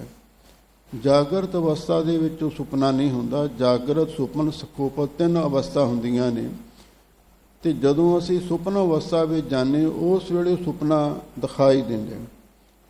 ਇੱਕ ਉਹ ਸੁਪਨਾ ਜਿਹੜਾ ਬੰਦ ਅੱਖ ਦੇ ਨਾਲ ਦੇਖਿਆ ਜਾਂਦਾ ਹੈ। ਦੂਜਾ ਇਹ ਸੰਸਾਰ ਵੀ ਸੁਪਨਾ ਹੈ ਜਿਹਨੂੰ ਖੁੱਲ੍ਹੀ ਅੱਖ ਦੇ ਨਾਲ ਅਸੀਂ ਵੇਖਦੇ ਹਾਂ। ਇਹਦੇ ਵਿੱਚ ਤੇ ਉਹਦੇ ਵਿੱਚ ਫਰਕ ਕੀ ਹੈ? ਫਰਕ ਇੰਨਾ ਹੈ, ਉਹ ਸੁਪਨਾ ਜਦੋਂ ਅੱਖ ਖੁੱਲ੍ਹਦੀ ਹੈ ਉਸ ਵੇਲੇ ਸੁਪਨਾ ਟੁੱਟ ਜਾਂਦਾ, ਝੂਠਾ ਸਾਬਤ ਹੋ ਜਾਂਦਾ। ਇਹ ਸੁਪਨਾ ਜਦੋਂ ਅੱਖਾਂ ਆਦਮੀ ਬੰਦ ਕਰਦਾ ਹੈ, ਅੱਖਾਂ ਮੀਟ ਜਾਂਦਾ ਹੈ, ਉਸ ਵੇਲੇ ਸੰਸਾਰ ਰੂਪੀ ਸੁਪਨਾ ਝੂਠਾ ਪ੍ਰਤੀਤ ਹੁੰਦਾ ਹੈ। ਖੁੱਲ੍ਹੀ ਅੱਖ ਦਾ ਸੁਪਨਾ ਉਦੋਂ ਟੁੱਟਦਾ ਹੈ ਜਦੋਂ ਅੱਖ ਬੰਦ ਹੋ ਜਾਂਦੀ ਹੈ, ਤੇ ਬੰਦ ਅੱਖ ਦਾ ਸੁਪਨਾ ਉਦੋਂ ਟੁੱਟਦਾ ਜਦੋਂ ਅੱਖ ਖੁੱਲ੍ਹ ਜਾਂਦੀ ਹੈ। ਫਰਕ ਇੰਨਾ ਹੀ ਹੈ ਸੁਪਨੇ ਹੀ ਆ ਦੋਵੇਂ। ਹਜ਼ੂਰ ਕਹਿੰਦੇ ਸੁਪਨਾ ਹਬ ਰੰਗ ਮਾਣਿਆ ਮਿੱਠਾ ਲੱਗੜਾ ਮੋਹ। ਇਸ ਸੁਪਨੇ ਦੇ ਵਿੱਚ ਇਸ ਮਨੁੱਖ ਨੇ ਹਰ ਤਰ੍ਹਾਂ ਦੇ ਰੰਗ ਆਨੰਦ ਨੂੰ ਮਾਣਿਆ, ਤੇ ਮਿੱਠਾ ਲੱਗੜਾ ਮੋਹ ਜਿਹੜਾ ਸੁਪਨੇ ਦੇ ਵਿੱਚ ਆਨੰਦ ਮਾਣਿਆ ਸੀ, ਫਿਰ ਉਸ ਸੁਪਨੇ ਦੇ ਨਾਲ ਜਿਹੜਾ ਮੋਹ ਬੜਾ ਮਿੱਠਾ ਪਿਆਰਾ ਲੱਗਣ ਲੱਗ ਗਿਆ। ਇਹਦਾ ਮਤਲਬ ਇਹ ਹੈ, ਜਦੋਂ ਸਾਨੂੰ ਕੋਈ ਵਧੀਆ ਸੁਪਨਾ ਆਉਂਦਾ ਹੈ ਨਾ, ਤੇ ਫਿਰ ਸਾਡੇ ਮਨ ਦੇ ਵਿੱਚ ਇਹ ਖਾਹਿਸ਼ ਹੁੰਦੀ ਹੈ, ਬਾਰ-ਬਾਰ ਅੱਖਾਂ ਮੀਟਦੀਆਂ ਫਿਰ ਉਹ ਸੁਪਨਾ ਫਿਰ ਦਿਖਾਈ ਦੇਵੇ, ਪਰ ਉਹ ਦੁਬਾਰਾ ਦਿਖਾਈ ਦਿੰਦਾ ਨਹੀਂ। ਪਰ ਅਸੀਂ ਉਹ ਚੰਗਾ ਸੁਪਨਾ ਵੇਖਣ ਦੀ ਕੋਸ਼ਿਸ਼ ਜ਼ਰੂਰ ਕਰਦੇ ਹਾਂ ਵੀ ਉਹ ਸੁਪਨਾ ਸਾਨੂੰ ਫਿਰ ਦਿਖਾਈ ਦੇਵੇ, ਤੇ ਉਹਦੇ ਨਾਲ ਸਾਡਾ ਮੋਹ ਪੈ ਜਾਂਦਾ ਹੈ। ਤੇ ਜੇ ਕੋਈ ਡਰਾਉਣਾ ਸੁਪਨਾ ਹੋਵੇ ਫਿਰ ਅਸੀਂ ਕਹਿੰਦੇ ਹਾਂ ਵੀ ਅੱਖਾਂ ਖੁੱਲ੍ਹ ਗਈਆਂ, ਚੰਗਾ ਖਹਿੜਾ ਛੁੱਟ ਗਿਆ। ਪਰ ਸੁਪਨੇ ਦੇ ਵਿੱਚ ਇਸ ਆਦਮੀ ਨੇ ਸਭ ਤਰ੍ਹਾਂ ਦੇ ਆਨੰਦ ਨੂੰ ਮਾਣਿਆ ਹੈ, ਤੇ ਫਿਰ ਉਸ ਦੇ ਨਾਲ ਮਿੱਠਾ ਮੋਹ, ਪਿਆਰਾ ਮੋਹ ਲੱਗ ਜਾਂਦਾ ਹੈ। ਨਾਨਕ ਨਾਮ ਵਿਹੂਣੀਆਂ ਸੁੰਦਰ ਮਾਇਆ ਧਰੋਹ। ਗਰੀਬ ਨਿਵਾਜ ਸਤਿਗੁਰੂ ਜੀ ਫਰਮਾਉਂਦੇ ਨੇ, ਗੁਰਮੁਖੋ ਵਾਹਿਗੁਰੂ ਦੇ ਨਾਮ ਤੋਂ ਵਿਹੂਣੀਆਂ ਵਾਂਝੇ ਰਹਿਣ ਕਰਕੇ ਸੁੰਦਰ ਮਾਇਆ ਤੋਂ, ਆ ਜਿਹੜੀ ਸੋਹਣੀ ਮਾਇਆ ਹੈ ਨਾ, ਇਹ ਵੀ ਧਰੋਹ ਦਾ ਅਰਥ ਹੈ ਛਲ ਰੂਪ ਹੀ ਦਿਖਾਈ ਦਿੰਦੀ ਹੈ। ਜੇ ਨਾਮ ਦੇ ਨਾਲ ਪ੍ਰੀਤ ਨਹੀਂ ਜੁੜੀ ਤੇ ਫਿਰ ਇਹ ਮਾਇਆ ਦੇ ਜਿਹੜੇ ਰੰਗ ਨੇ, ਮਾਇਆ ਦੇ ਸੁੱਖ ਨੇ, ਇਹ ਸਾਰੇ ਛਲ ਰੂਪੀ ਪ੍ਰਤੀਤ ਹੁੰਦੇ ਨੇ। ਗੁਰਮੁਖਾਂ ਦੀ ਦ੍ਰਿਸ਼ਟੀ ਹੁੰਦੀ ਹੈ। ਆਪਾਂ ਤੇ ਮਾਇਆ ਨੂੰ, ਮਾਇਆ ਦੇ ਸੁੱਖਾਂ ਨੂੰ ਸੱਚਾ ਮੰਨੇ ਬੈਠੇ ਹਾਂ, ਪਰ ਇਹ ਮਾਇਆ ਧੋਖੇਬਾਜ਼ ਮਿੱਤਰ ਹੈ। ਹਜ਼ੂਰ ਨੇ 3 ਉਦਾਹਰਨਾਂ ਦਿੱਤੀਆਂ ਨੇ, ਮਾਈ, ਮਾਇਆ, ਛਲ। ਹੇ ਮਾਈ, ਹੇ ਉੱਤਮ ਸਖੀ, ਇਹ ਮਾਇਆ ਤੇ ਛਲ ਰੂਪ ਹੈ। ਕਿਵੇਂ ਛਲ ਰੂਪ ਹੈ? ਮਾਈ ਮਾਇਆ ਛਲ ਤ੍ਰਿਣ ਕੀ ਅਗਨ ਮੇਘ ਕੀ ਛਾਇਆ, ਗੋਬਿੰਦ ਭਜਨ ਬਿਨ ਹੜਕਾ ਜਲ। ਇਹ ਮਾਇਆ ਕੱਖਾਂ ਦੀ ਅੱਗ ਵਾਂਗ ਹੈ। ਕੱਖਾਂ ਦੀ ਅੱਗ ਇੱਕੋ ਵਾਰੀ ਬਲਦੀ ਹੈ ਤੇ ਫਿਰ ਛੇਤੀ ਬੁੱਝ ਜਾਂਦੀ ਹੈ। ਬੱਦਲਾਂ ਦੀ ਛਾਂ ਵੀ ਥੋੜ੍ਹਾ ਚਿਰ ਦਿਖਾਈ ਦਿੰਦੀ ਹੈ, ਉਹ ਵੀ ਹਵਾ ਨਾਲ ਆਲੋਪ ਹੋ ਜਾਂਦੀ ਹੈ। ਹੜ੍ਹ ਦਾ ਪਾਣੀ ਜਦੋਂ ਆਉਂਦਾ, ਬੇਬਹਾ ਆਉਂਦਾ, ਫਿਰ ਥੋੜ੍ਹੇ ਸਮੇਂ ਵਿੱਚ ਹੀ ਪਤਾ ਨਹੀਂ ਕਿੱਧਰ ਨਿਕਲ ਜਾਂਦਾ, ਰੁੜ ਜਾਂਦਾ, ਹਮੇਸ਼ਾ ਨਹੀਂ ਉਹ ਰਹਿੰਦਾ। ਇਸੇ ਤਰ੍ਹਾਂ ਮਾਇਆ ਦਾ ਸੁਭਾਵ ਹੈ, ਇਹੋ ਤਨ ਕਰਤੇ ਕਾ ਖੇਲ ਹੈ, ਕਦੇ ਆਵੇ ਕਦੇ ਜਾਏ। ਕਦੇ ਮਨੁੱਖ ਦੇ ਕੋਲ ਤਨ ਆ ਜਾਂਦਾ, ਕਦੇ ਚਲਿਆ ਵੀ ਜਾਂਦਾ। ਇਸੇ ਲਈ ਹਜ਼ੂਰ ਕਹਿੰਦੇ ਨੇ, ਮਾਇਆ ਧੋਖੇਬਾਜ਼ ਮਿੱਤਰ ਹੈ, ਇਹਨੇ ਸਾਡਾ ਸਾਥ ਨਹੀਂ ਦੇਣਾ। ਇਸ ਲਈ ਸਾਨੂੰ ਨਾਮ ਦੇ ਨਾਲ ਪਿਆਰ ਕਰਨਾ ਚਾਹੀਦਾ, ਨਾਮ ਨੇ ਸਾਡੇ ਨਾਲ ਜਾਣਾ ਹੈ। ਪੌੜੀ ਸੁਪਨੇ ਸੇਤੀ ਚਿੱਤ ਮੂਰਖ ਲਾਇਆ। ਪੌੜੀ ਛੰਦ ਵਿੱਚ ਅੱਗੇ ਗੁਰੂ ਮਹਾਰਾਜ ਸੱਚੇ ਪਾਤਸ਼ਾਹ ਇਹਨਾਂ ਸ਼ਲੋਕਾਂ ਦਾ ਅਨੁਵਾਦ ਕਰਦੇ ਹਨ। ਸੁਪਨੇ ਸੇਤੀ ਚਿੱਤ ਮੂਰਖ ਲਾਇਆ। ਇਸ ਮੂਰਖ ਜੀਵ ਨੇ ਸੁਪਨੇ ਦੇ ਨਾਲ ਹੀ ਆਪਣਾ ਚਿੱਤ ਜੋੜਿਆ ਹੋਇਆ ਹੈ। ਇਹ ਸੰਸਾਰ ਖੁੱਲ੍ਹੀ ਅੱਖ ਦਾ ਸੁਪਨਾ ਹੈ, ਦੂਜਾ ਬੰਦ ਅੱਖ ਦਾ ਸੁਪਨਾ ਹੁੰਦਾ ਹੈ। ਖੁੱਲ੍ਹੀ ਅੱਖ ਦੇ ਸੁਪਨੇ ਸੰਸਾਰ ਦੇ ਨਾਲ ਇਸ ਮੂਰਖ ਨੇ ਆਪਣਾ ਚਿੱਤ ਜੋੜਿਆ ਹੋਇਆ ਹੈ। ਅਸੀਂ ਇਸ ਸੰਸਾਰ ਨੂੰ ਸੱਚਾ ਜਾਣਦੇ ਹਾਂ। ਬਿਸਰੇ ਰਾਜ ਰਸ ਭੋਗ ਜਾਗਤ ਪਖਲਾਇਆ। ਗਰੀਬ ਨਿਵਾਜ ਸਤਿਗੁਰੂ ਜੀ ਫਰਮਾਉਂਦੇ ਨੇ ਵੀ ਇਹ ਜਿਹੜਾ ਮਨੁੱਖ ਹੈ ਹੁਣ ਸੁਪਨੇ ਦੇ ਨਾਲ ਚਿੱਤ ਜੋੜੀ ਬੈਠਾ। ਬਿਸਰੇ ਰਾਜ ਰਸ ਭੋਗ, ਜਿਹੜੇ ਸੁਪਨੇ ਦੇ ਰਾਜ ਤੇ ਰਸ ਚਸਕੇ ਨੇ, ਨਸ਼ਿਆਂ ਵਿਸ਼ਿਆਂ ਦੇ ਤੇ ਭੋਗ ਪਦਾਰਥ ਨੇ, ਇਹ ਸਾਰੇ ਦੇ ਸਾਰੇ ਵਿਸਰ ਜਾਂਦੇ ਨੇ, ਭੁੱਲ ਜਾਂਦੇ ਨੇ। ਭਾਵ ਐਸਾ ਸਮਾਂ ਵੀ ਆਉਂਦਾ ਜਦੋਂ ਰਾਜ ਵੀ ਚਲਿਆ ਜਾਂਦਾ ਹੈ, ਰਸ ਕਸ ਤੇ ਪਦਾਰਥ ਵੀ ਨਾਸ ਹੋ ਜਾਂਦੇ ਨੇ। ਜਾਗਤ ਪਖਲਾਇਆ, ਫਿਰ ਇਹ ਮਨੁੱਖ ਜਾਗਦਾ ਹੀ ਬਰੜਾਉਂਦਾ ਰਹਿੰਦਾ। ਹੁਣ ਕਈ ਆਦਮੀ ਹੁੰਦੇ ਨੇ ਵੀ ਉਹ ਇਕੱਲੀ ਗੱਲਾਂ ਕਰੀ ਜਾਂਦੇ ਨੇ, ਕਈ ਰਾਤ ਨੂੰ ਸੁਪਨੇ 'ਚ ਬਰੜਾਉਂਦੇ ਨੇ, ਪਰ ਜਿਹੜੇ ਸੰਸਾਰ ਸੁਪਨੇ ਵਿੱਚ ਆਪਾਂ ਵਿਚਰ ਰਹੇ ਹਾਂ, ਅਸੀਂ ਜਾਗਦੇ ਵੀ ਬਰੜਾਈ ਜਾਂਦੇ ਹਾਂ। ਭਾਵ ਜਾਗਦੇ ਹੋਏ ਵੀ ਮੋਹ ਮਾਇਆ ਦੀਆਂ ਗੱਲਾਂ ਹੀ ਕਰਦੇ ਰਹਿੰਦੇ ਹਾਂ। ਆਰਜਾ ਗਈ ਹਾਏ ਧੰਦੇ ਧਾਇਆ। ਗਰੀਬ ਨਿਵਾਜ ਸਤਿਗੁਰੂ ਜੀ ਕਹਿੰਦੇ ਨੇ ਸਾਡੀ ਸਾਰਿਆਂ ਦੀ ਉਮਰ ਧੰਦਿਆਂ ਦੇ ਵਿੱਚ ਹੀ, ਧਾਇਆ ਦਾ ਅਰਥ ਭਟਕਦਿਆਂ ਹੋਇਆਂ, ਭੱਜਦਿਆਂ ਦੌੜਦਿਆਂ ਹੋਇਆਂ ਸਾਰੀ ਉਮਰ ਲੰਘ ਜਾਂਦੀ ਹੈ। ਆਖਰੀ ਦਮ ਤੱਕ ਵੀ ਆਦਮੀ ਮਾਇਆ ਦੇ ਸੁੱਖਾਂ ਦੇ ਪਿੱਛੇ ਦੌੜਦਾ ਰਹਿੰਦਾ। ਇਸੇ ਲਈ ਹਜ਼ੂਰ ਕਹਿੰਦੇ ਨੇ ਧੰਦਿਆਂ ਪਿੱਛੇ ਦੌੜਦਿਆਂ ਹੋਇਆਂ ਮਨੁੱਖ ਦੀ ਸਾਰੀ ਉਮਰ ਬੀਤ ਜਾਂਦੀ ਹੈ। ਨਾ ਕਾਮ ਮੋਹਿਆ ਮਾਇਆ। ਗਰੀਬ ਨਿਵਾਜ ਸਤਿਗੁਰੂ ਜੀ ਕਹਿੰਦੇ ਨੇ ਇਸ ਮਨੁੱਖ ਦੇ ਸਾਰੇ ਕੰਮ ਕਦੀ ਸੰਪੂਰਨ ਨਹੀਂ ਹੁੰਦੇ, ਕਿਉਂਕਿ ਸਤਿਗੁਰੂ ਮਹਾਰਾਜ ਦਾ ਹੁਕਮ ਹੈ ਕਿਨੀ ਹੀ ਨਾ ਕੀ ਕਾਜ ਮਾਇਆ ਪੂਰੇ। ਮਨੁੱਖ ਜਿੰਨੇ ਹਵਾਈ ਕਿਲੇ ਉਸਾਰਦਾ ਹੈ ਨਾ, ਉਹ ਸਾਰੇ ਇਸ ਦੇ ਪੂਰੇ ਨਹੀਂ ਹੋ ਸਕਦੇ। ਹੁਣ ਰਾਵਣ ਸੋਨੇ ਦੀ ਲੰਕਾ ਦਾ ਮਾਲਕ ਸੀ, ਉਹਦੇ ਮਨ ਦੇ ਵਿੱਚ ਸੰਕਲਪ ਸੀ ਕਿ ਮੈਂ ਸਵਰਗ ਨੂੰ ਪੌੜੀਆਂ ਲਾਉਣੀਆਂ, ਉੱਥੇ ਜਾਣ ਦਾ ਪੱਕਾ ਇੰਤਜ਼ਾਮ ਕਰਨਾ, ਪਰ ਉਹ ਕਾਮਯਾਬ ਨਹੀਂ ਹੋਇਆ। ਦੁਨੀਆ ਦੇ ਰਾਜੇ ਮਹਾਰਾਜੇ ਵੀ ਕੋਈ ਨਾ ਕੋਈ ਆਪਣੇ ਪ੍ਰੋਜੈਕਟ ਲੈ ਕੇ ਆਉਂਦੇ ਨਹੀਂ, ਅਸੀਂ ਆਹ ਕਰਨਾ ਹੈ, ਆਹ ਕਰਨਾ ਹੈ, ਪਰ ਉਹ ਕਿਸੇ ਤੋਂ ਮਾਇਆ ਦੇ ਕਾਰਜ ਸੰਪੂਰਨ ਨਹੀਂ ਹੋ ਸਕਦੇ। ਅਸੀਂ ਵੀ ਸਾਧਾਰਨ ਲੋਕ ਕੋਈ ਨਾ ਕੋਈ ਟੀਚੇ ਮਿੱਥਦੇ ਹਾਂ, ਅਸੀਂ ਘਰ ਬਣਾਉਣਾ ਹੈ, ਅਸੀਂ ਵਧੀਆ ਗੱਡੀ ਲੈਣੀ ਹੈ, ਬਸ ਇਹਨਾਂ ਚੀਜ਼ਾਂ ਦੇ ਵਿੱਚ ਹੀ ਸਾਡਾ ਮਨ ਜੁੜਿਆ ਰਹਿੰਦਾ। ਇਸੇ ਲਈ ਹਜ਼ੂਰ ਕਹਿੰਦੇ ਨੇ ਪੂਰਨ ਪਏ ਨਾ ਕੰਮ ਮੋਹਿਆ ਮਾਇਆ। ਮਾਇਆ ਦੇ ਕੰਮ ਕਦੇ ਸੰਪੂਰਨ ਹੁੰਦੇ ਨਹੀਂ, ਤੇ ਸਾਡਾ ਮਨ ਮਾਇਆ ਦੇ ਵਿੱਚ ਹੀ ਮੋਹਿਆ, ਮੂਰਛਤ ਹੋਇਆ, ਬੇਹੋਸ਼ ਹੋਇਆ, ਹਮੇਸ਼ਾ ਲਈ ਸੁੱਤਾ ਰਹਿੰਦਾ ਹੈ। ਕਿਆ ਵਿਚਾਰਾ ਜੰਤ ਜਾ ਆਪ ਭੁਲਾਇਆ। ਗਰੀਬ ਨਿਵਾਜ ਸਤਿਗੁਰੂ ਜੀ ਕਹਿੰਦੇ ਨੇ ਇਹ ਜੀਵ ਵਿਚਾਰਾ ਕੀ ਹੈ, ਇਹਦੇ ਵੱਸ ਕੁਛ ਨਹੀਂ। ਇਹ ਤੇ ਇੱਕ ਪੁਤਲੀ ਵਾਂਗ ਹੈ, ਜਿਵੇਂ ਨਟ ਇਸ ਨੂੰ ਨਚਾਉਂਦਾ ਉਵੇਂ ਨੱਚਦਾ ਫਿਰਦਾ। ਹਜ਼ੂਰ ਕਹਿੰਦੇ ਕਿਆ ਵਿਚਾਰਾ ਜੰਤ ਜਾਂ ਆਪ ਭੁਲਾਇਆ। ਜੀਵ ਵਿਚਾਰਾ ਕੀ ਹੈ, ਜਦੋਂ ਵਾਹਿਗੁਰੂ ਨੇ ਆਪ ਹੀ ਇਸ ਨੂੰ ਭੁਲਾ ਛੱਡਿਆ। ਪਾਣਾ ਉਜੜ ਪਾਣਾ ਰਾਹ, ਪਾਣਾ ਹਰਗੁਣ ਗੁਰਮੁਖ ਗਾਵਾਹ। ਕਿਸੇ ਨੂੰ ਚੰਗੇ ਪਾਸੇ ਵਾਹਿਗੁਰੂ ਲਾ ਦਿੰਦਾ, ਕਿਸੇ ਨੂੰ ਮਾੜੇ ਪਾਸੇ ਲਾ ਦਿੰਦਾ, ਹੈ ਤੇ ਵਾਹਿਗੁਰੂ ਦਾ ਹੁਕਮ ਹੀ ਹੈ ਨਾ।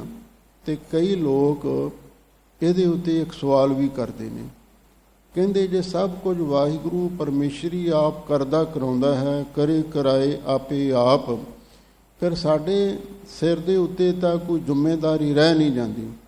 ਜੇ ਅਸੀਂ ਚੰਗਾ ਕਰਦੇ ਹਾਂ ਤਾਂ ਵੀ, ਮਾੜਾ ਕਰਦੇ ਹਾਂ ਤਾਂ ਵੀ, ਤੇ ਫਿਰ ਤਾਂ ਰੱਬ ਹੀ ਕਰਾਉਂਦਾ ਹੈ ਨਾ। ਅਸੀਂ ਦੋਸ਼ ਮੁਕਤ ਹੋਣਾ ਚਾਹੁੰਦੇ ਹਾਂ, ਪਰ ਨਹੀਂ। ਮਹਾਂਪੁਰਖ ਇਹਦੇ ਬਾਰੇ ਇਹ ਵਿਚਾਰ ਦੱਸਦੇ ਸਨ। ਹੁਣ ਜਿਵੇਂ ਪਿਤਾ ਉਹ ਆਪਣੇ ਪੁੱਤਰਾਂ ਦੀ ਜੋ ਨੀਅਤ ਹੁੰਦੀ ਹੈ, ਸੋਚ ਹੁੰਦੀ ਹੈ, ਉਹਨੂੰ ਪਰਖਦਾ। ਉਹ ਆਪਣੇ ਬੱਚਿਆਂ ਨੂੰ ਪੁੱਛਦਾ, ਭਾਈ ਤੁਸੀਂ ਪੜ੍ਹਾਈ ਕਰਨੀ ਹੈ ਜਾਂ ਕੰਮ ਕਰਨਾ ਜਾਂ ਕੋਈ ਹੋਰ ਕਿੱਤਾ ਅਪਣਾਉਣਾ। ਜਿਹੋ ਜਿਹੀ ਰੁਚੀ ਹੋਵੇ ਫਿਰ ਉਹ ਕਹਿੰਦਾ ਚੰਗਾ ਭਾਈ ਤੁਸੀਂ ਇਹ ਕਰਕੇ ਵੇਖ ਲਓ। ਕੋਈ ਪੜ੍ਹਾਈ ਕਰ ਲਵੇ, ਕੋਈ ਬਿਜ਼ਨਸ ਕਰ ਲਵੇ, ਕੋਈ ਕੁਝ ਹੋਰ ਕਰ ਲਵੇ। ਇੱਛਾ ਤਾਂ ਆਪਣੀ ਹੁੰਦੀ ਹੈ, ਪਰ ਪਿਤਾ ਸਹਿਮਤੀ ਪ੍ਰਗਟਾ ਦਿੰਦਾ। ਇਸੇ ਤਰ੍ਹਾਂ ਉਹ ਅਕਾਲ ਪੁਰਖ ਵਾਹਿਗੁਰੂ ਪਰਮੇਸ਼ਰ ਪਰਮ ਪਿਤਾ ਹੈ। ਤੂੰ ਸਮਝਾ ਸਾਹਿਬ ਬਾਪ ਹਮਾਰਾ, ਉਹ ਸਾਡੀ ਰੁਚੀ ਨੂੰ ਪਰਖਦਾ। ਅਸੀਂ ਜਿਹੋ ਜਿਹੇ ਕੰਮਾਂ ਦੀ ਰੁਚੀ ਰੱਖਦੇ, ਉਹ ਕਹਿੰਦਾ ਚੰਗਾ ਭਾਈ ਤੁਸੀਂ ਕਰਕੇ ਵੇਖ ਲਓ। ਫਿਰ ਹੁਣ ਜਿਹੜੇ ਕੰਮ ਅਸੀਂ ਕਰਦੇ ਹਾਂ ਉਹਦਾ ਫਲ ਫਿਰ ਕੌਣ ਦਿੰਦਾ? ਉਹ ਵੀ ਉਹੀ ਦਿੰਦਾ। ਜਪਜੀ ਸਾਹਿਬ ਬਾਣੀ ਆਪਾਂ ਪੜ੍ਹਦੇ ਹਾਂ ਨਾ, ਹੁਕਮੀ ਉੱਤਮ ਨੀਚ ਹੁਕਮ ਲਿਖ ਦੁੱਖ ਸੁੱਖ ਪਾਈਆ ਹੈ। ਜਿਹੋ ਜਿਹਾ ਕਰਮ ਕਰਦੇ ਹਾਂ ਉਹੋ ਜਿਹਾ ਲੇਖ ਸਾਡੇ ਸਿਰ 'ਤੇ ਲਿਖਿਆ ਜਾਂਦਾ। ਫਿਰ ਉਹਦੇ ਅਨੁਸਾਰ ਅਸੀਂ ਆਪਣੀ ਜ਼ਿੰਦਗੀ ਵਿੱਚ ਦੁੱਖ ਤੇ ਸੁੱਖ, ਸੁੱਖ ਦੁੱਖ ਦੋਇਦਾਰ ਕੱਪੜੇ ਪਹਿਰਿਆ ਜਾਏ ਮਨੁੱਖ। ਅਸੀਂ ਇਹ ਸੁੱਖ ਤੇ ਦੁੱਖ ਆਪਣੀ ਜ਼ਿੰਦਗੀ ਵਿੱਚ ਸਹਾਰਦੇ ਰਹਿੰਦੇ ਹਾਂ। ਇਸ ਲਈ ਵਾਹਿਗੁਰੂ ਪਰਮੇਸ਼ਰ ਨੇ ਸਾਡੇ 'ਤੇ ਐਸੀ ਕਿਰਪਾ ਕੀਤੀ, ਜਿਵੇਂ ਕੋਈ ਮਨੁੱਖ ਖੜਾ ਹੈ ਤੇ ਜੇ ਉਹਨੂੰ ਕੋਈ ਆਖੇ ਵੀ ਤੂੰ ਇੱਕ ਕਦਮ ਅੱਗੇ ਰੱਖ, ਹੁਣ ਆਦਮੀ ਇੱਕ ਥਾਂ ਤੇ ਖਲੋਤਾ ਹੈ, ਹੁਣ ਉਹਦੀ ਆਪਣੀ ਮਰਜ਼ੀ ਹੁੰਦੀ ਉਹਨੇ ਸੱਜਾ ਪੈਰ ਅੱਗੇ ਰੱਖਣਾ ਕਿ ਖੱਬਾ, ਪਰ ਜਦੋਂ ਇੱਕ ਵਾਰੀ ਉਹਨੇ ਜਿਹੜਾ ਵੀ ਕਦਮ ਚੁੱਕ ਲਿਆ ਫਿਰ ਉਹ ਬੇਬਸ ਹੋ ਜਾਵੇਗਾ। ਫਿਰ ਉਸ ਤੋਂ ਬਾਅਦ ਦੂਜਾ ਕਦਮ ਉਹਨੂੰ ਉਠਾਉਣਾ ਪਵੇਗਾ। ਪਹਿਲਾ ਫੈਸਲਾ ਮਨੁੱਖ ਦਾ ਹੁੰਦਾ ਚੰਗੇ ਮਾੜੇ ਕੰਮ ਕਰਨ ਦਾ ਰੁਚੀ ਦੇ ਮੁਤਾਬਕ, ਤੇ ਫਿਰ ਜਦੋਂ ਕੰਮ ਕਰਦਾ ਫਿਰ ਉਸ ਕਰਮ ਦੇ ਜਾਲ ਵਿੱਚ ਫਸ ਜਾਂਦਾ, ਫਿਰ ਉਹਦੇ ਕਰਮਾਂ ਦੇ ਫਲ ਨੂੰ ਵੀ ਭੋਗਣਾ ਪੈਂਦਾ। ਇਸੇ ਲਈ ਸਾਡੀ ਰੁਚੀ ਦੇ ਮੁਤਾਬਕ ਹੀ ਵਾਹਿਗੁਰੂ ਕੰਮ ਕਰਵਾਉਂਦਾ ਤੇ ਫਿਰ ਉਹ ਜਿਹੇ ਫਲ ਵੀ ਸਾਨੂੰ ਭੋਗਣੇ ਪੈਂਦੇ ਨੇ। ਵਾਹਿਗੁਰੂ ਪਰਮੇਸ਼ਰ ਸਾਨੂੰ ਇਹ ਨਹੀਂ ਕਹਿੰਦਾ ਵੀ ਤੁਸੀਂ ਮਾੜੇ ਕੰਮ ਕਰੋ। ਹੁਣ ਕਈ ਬੱਚੇ ਨਸ਼ਿਆਂ ਵਿੱਚ ਪੈ ਜਾਂਦੇ ਨੇ, ਜ਼ਿੰਦਗੀ ਬਰਬਾਦ ਕਰਦੇ ਨੇ, ਮਾਤਾ ਪਿਤਾ ਪਰੇਸ਼ਾਨ ਹੋ ਕੇ ਰਹਿ ਜਾਂਦੇ ਨੇ, ਫਿਰ ਉਹ ਚੋਰੀਆਂ ਵੀ ਕਰਦੇ ਨੇ, ਉਲਾਮੇ ਵੀ ਦਵਾਉਂਦੇ ਨੇ, ਲੜਾਈਆਂ ਝਗੜੇ ਵੀ ਕਰਦੇ ਨੇ, ਮਾਤਾ ਪਿਤਾ ਪਰੇਸ਼ਾਨ ਰਹਿੰਦੇ ਨੇ। ਕੋਈ ਮਾਤਾ ਪਿਤਾ ਚਾਹੁੰਦਾ ਸਾਡਾ ਬੱਚਾ ਕੋਈ ਨਸ਼ਿਆਂ ਵਿੱਚ ਲੱਗੇ, ਪਰ ਉਹਨਾਂ ਦੀ ਆਪਣੀ ਰੁਚੀ ਬਣ ਜਾਂਦੀ ਹੈ, ਨਾ ਚਾਹੁੰਦਿਆਂ ਹੋਇਆਂ ਵੀ ਫਿਰ ਉਹ ਮਾੜੇ ਪਾਸੇ ਲੱਗਦੇ ਨੇ, ਫਿਰ ਕੀਤੇ ਦਾ ਫਲ ਵੀ ਉਹਨਾਂ ਨੂੰ ਭੋਗਣਾ ਪੈਂਦਾ। ਇਸੇ ਲਈ ਗਰੀਬ ਨਿਵਾਜ ਸਤਿਗੁਰੂ ਜੀ ਕਹਿੰਦੇ ਨੇ ਵੀ ਵਿਚਾਰਾ ਜੀਵ ਕੀ ਹੈ, ਇਹਦੇ ਵੱਸ ਕੁਝ ਨਹੀਂ, ਇਹ ਤੇ ਕਠਪੁਤਲੀ ਹੈ। ਤੇ ਜਦੋਂ ਵਾਹਿਗੁਰੂ ਨੇ ਆਪ ਹੀ ਭੁਲਾ ਦਿੱਤਾ, ਭੁਲਾਇਆ ਵੀ ਤਾਂ ਇਹਦੀ ਰੁਚੀ ਵੇਖ ਕੇ ਵੀ ਜੋ ਇਹ ਤੂੰ ਕਰਨਾ ਚਾਹੁੰਦਾ ਤੇ ਵੇਖ ਲੈ ਕਰਕੇ, ਫਿਰ ਇਹਦਾ ਫਲ ਵੀ ਤੈਨੂੰ ਭੋਗਣਾ ਪਵੇਗਾ। ਸ਼ਲੋਕ ਬਸੰਤ ਸਵਰਗ ਲੋਕ ਹੈ, ਜਿੱਤੇ ਪ੍ਰਿਥਵੀ ਨਵ ਖੰਡਨ ਹੈ। ਲੋ ਗਰੀਬ ਨਿਵਾਜ ਸਤਿਗੁਰੂ ਜੀ ਕਹਿੰਦੇ ਨੇ ਦੁਨੀਆ ਦੇ ਵਿੱਚ ਕਈ ਇਹੋ ਜਿਹੇ ਵੀ ਧਰਮੀ ਰਾਜੇ ਹੋਏ ਨੇ। ਬਸੰਤ ਸਵਰਗ ਲੋਕ ਹੈ, ਜਿਹੜੇ ਸਵਰਗ ਲੋਕ ਵਿੱਚ ਜਾ ਕੇ, ਜਿਸ ਨੂੰ ਇੰਦਰ ਲੋਕ ਵੀ ਕਹਿੰਦੇ ਨੇ, ਦੇਵ ਲੋਕ ਵੀ ਕਹਿ ਦਿੰਦੇ ਨੇ, ਤੇ ਬਹਿਸ਼ਤ ਵੀ ਕਹਿ ਦਿੰਦੇ ਨੇ, ਜੰਨਤ ਵੀ ਕਹਿ ਦਿੰਦੇ ਨੇ। ਬਸੰਤ ਸਵਰਗ ਲੋਕ ਹੈ, ਉਹ ਸਵਰਗ ਲੋਕ ਦੇ ਵਿੱਚ ਬਹਿਸ਼ਤਾਂ ਦੇ ਵਿੱਚ ਜਾ ਕੇ ਰਹਿੰਦੇ ਨੇ। ਜਿੱਤ ਤੇ ਪ੍ਰਿਥਵੀ ਨਵ ਖੰਡਨ ਹੈ, ਆ ਜਿਹੜੀ 9 ਖੰਡਾਂ ਵਾਲੀ ਸਾਰੀ ਧਰਤੀ ਨੂੰ ਜਿੱਤ ਕੇ ਤੇ ਫਿਰ ਉਹ ਸਵਰਗ ਦੇ ਰਾਜੇ ਬਣ ਜਾਂਦੇ ਹਨ। ਬਿਸਰੰਤ ਹਰ ਗੋਪਾਲ ਹੈ ਨਾਨਕ, ਤੇ ਪ੍ਰਾਣੀ ਉਦਿਆਨ ਭਰਮਣ ਹੈ। ਬਿਸਰੰਤ ਹਰ ਗੋਪਾਲ ਹੈ, ਇੱਥੇ ਬਿਸਰਾਮ ਹੈ। ਨਾਨਕ ਤੇ ਪ੍ਰਾਣੀ ਉਦਿਆਨ ਭਰਮਣ ਹੈ। ਗਰੀਬ ਨਿਵਾਜ ਸਤਿਗੁਰੂ ਜੀ ਫਰਮਾਉਂਦੇ ਨੇ ਬਿਸਰੰਤ ਹਰ ਗੋਪਾਲ ਹੈ। ਠੀਕ ਹੈ, ਇੱਕ ਪਾਸੇ ਸਾਰੀ ਧਰਤੀ ਨੂੰ ਜਿੱਤ ਕੇ ਉਹ ਸਵਰਗ ਦੇ ਵਿੱਚ ਰਾਜੇ ਬਣ ਜਾਂਦੇ ਨੇ, ਤੇ ਜੇ ਉਹਨਾਂ ਨੂੰ ਵੀ ਵਾਹਿਗੁਰੂ ਪਰਮੇਸ਼ਰ ਭੁੱਲ ਜਾਂਦਾ ਹੈ ਤੇ ਫਿਰ ਉਹ ਪ੍ਰਾਣੀ ਉਦਿਆਨ ਭਰਮਣ, ਜੰਗਲਾਂ ਦੇ ਵਿੱਚ ਭਟਕਦੇ ਫਿਰਦੇ ਨੇ।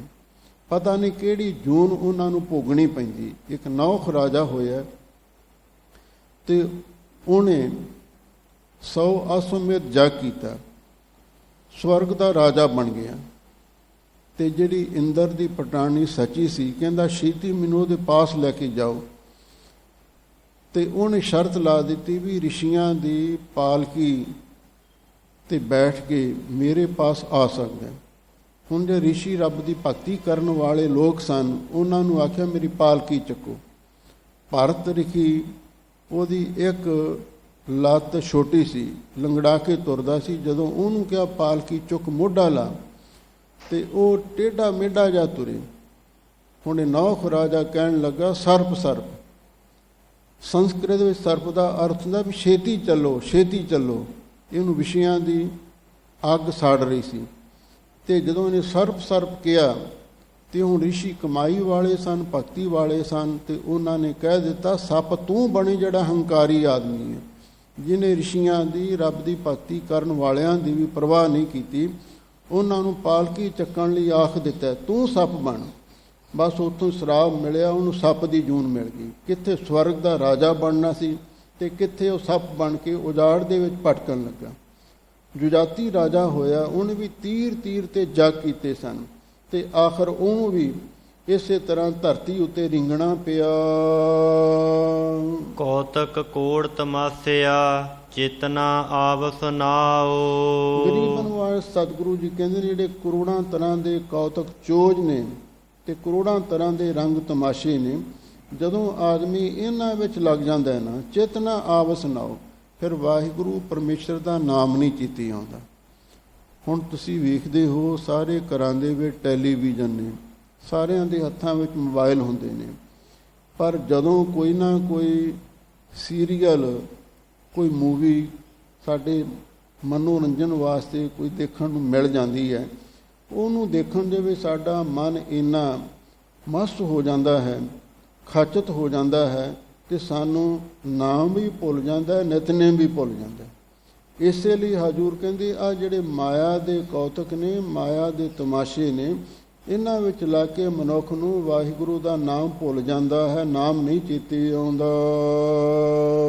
ਨਾਨਕ ਕੋੜੀ ਨਰਕ ਬਰਾਬਰੇ, ਉਜੜ ਸੋਈ ਥਾਓ। ਗਰੀਬ ਨਿਵਾਜ ਸਤਿਗੁਰੂ ਜੀ ਫਰਮਾਉਂਦੇ, ਨਾਨਕ ਕੋੜੀ ਨਰਕ ਬਰਾਬਰੇ। ਹਜ਼ੂਰ ਕਹਿੰਦੇ ਭਾਈ ਉਹ ਥਾਂ ਰੰਗ ਤਮਾਸ਼ਿਆਂ ਵਾਲਾ, ਉਹ ਤੇ ਕੋੜੀ 20 ਦੀ ਸੰਖਿਆ ਨੂੰ ਆਖਦੇ ਸਨ ਪੁਰਾਣੇ ਜ਼ਮਾਨੇ ਦੇ ਵਿੱਚ, ਉਹ 20 ਨਰਕਾਂ ਦੇ ਬਰਾਬਰ ਹੁੰਦਾ।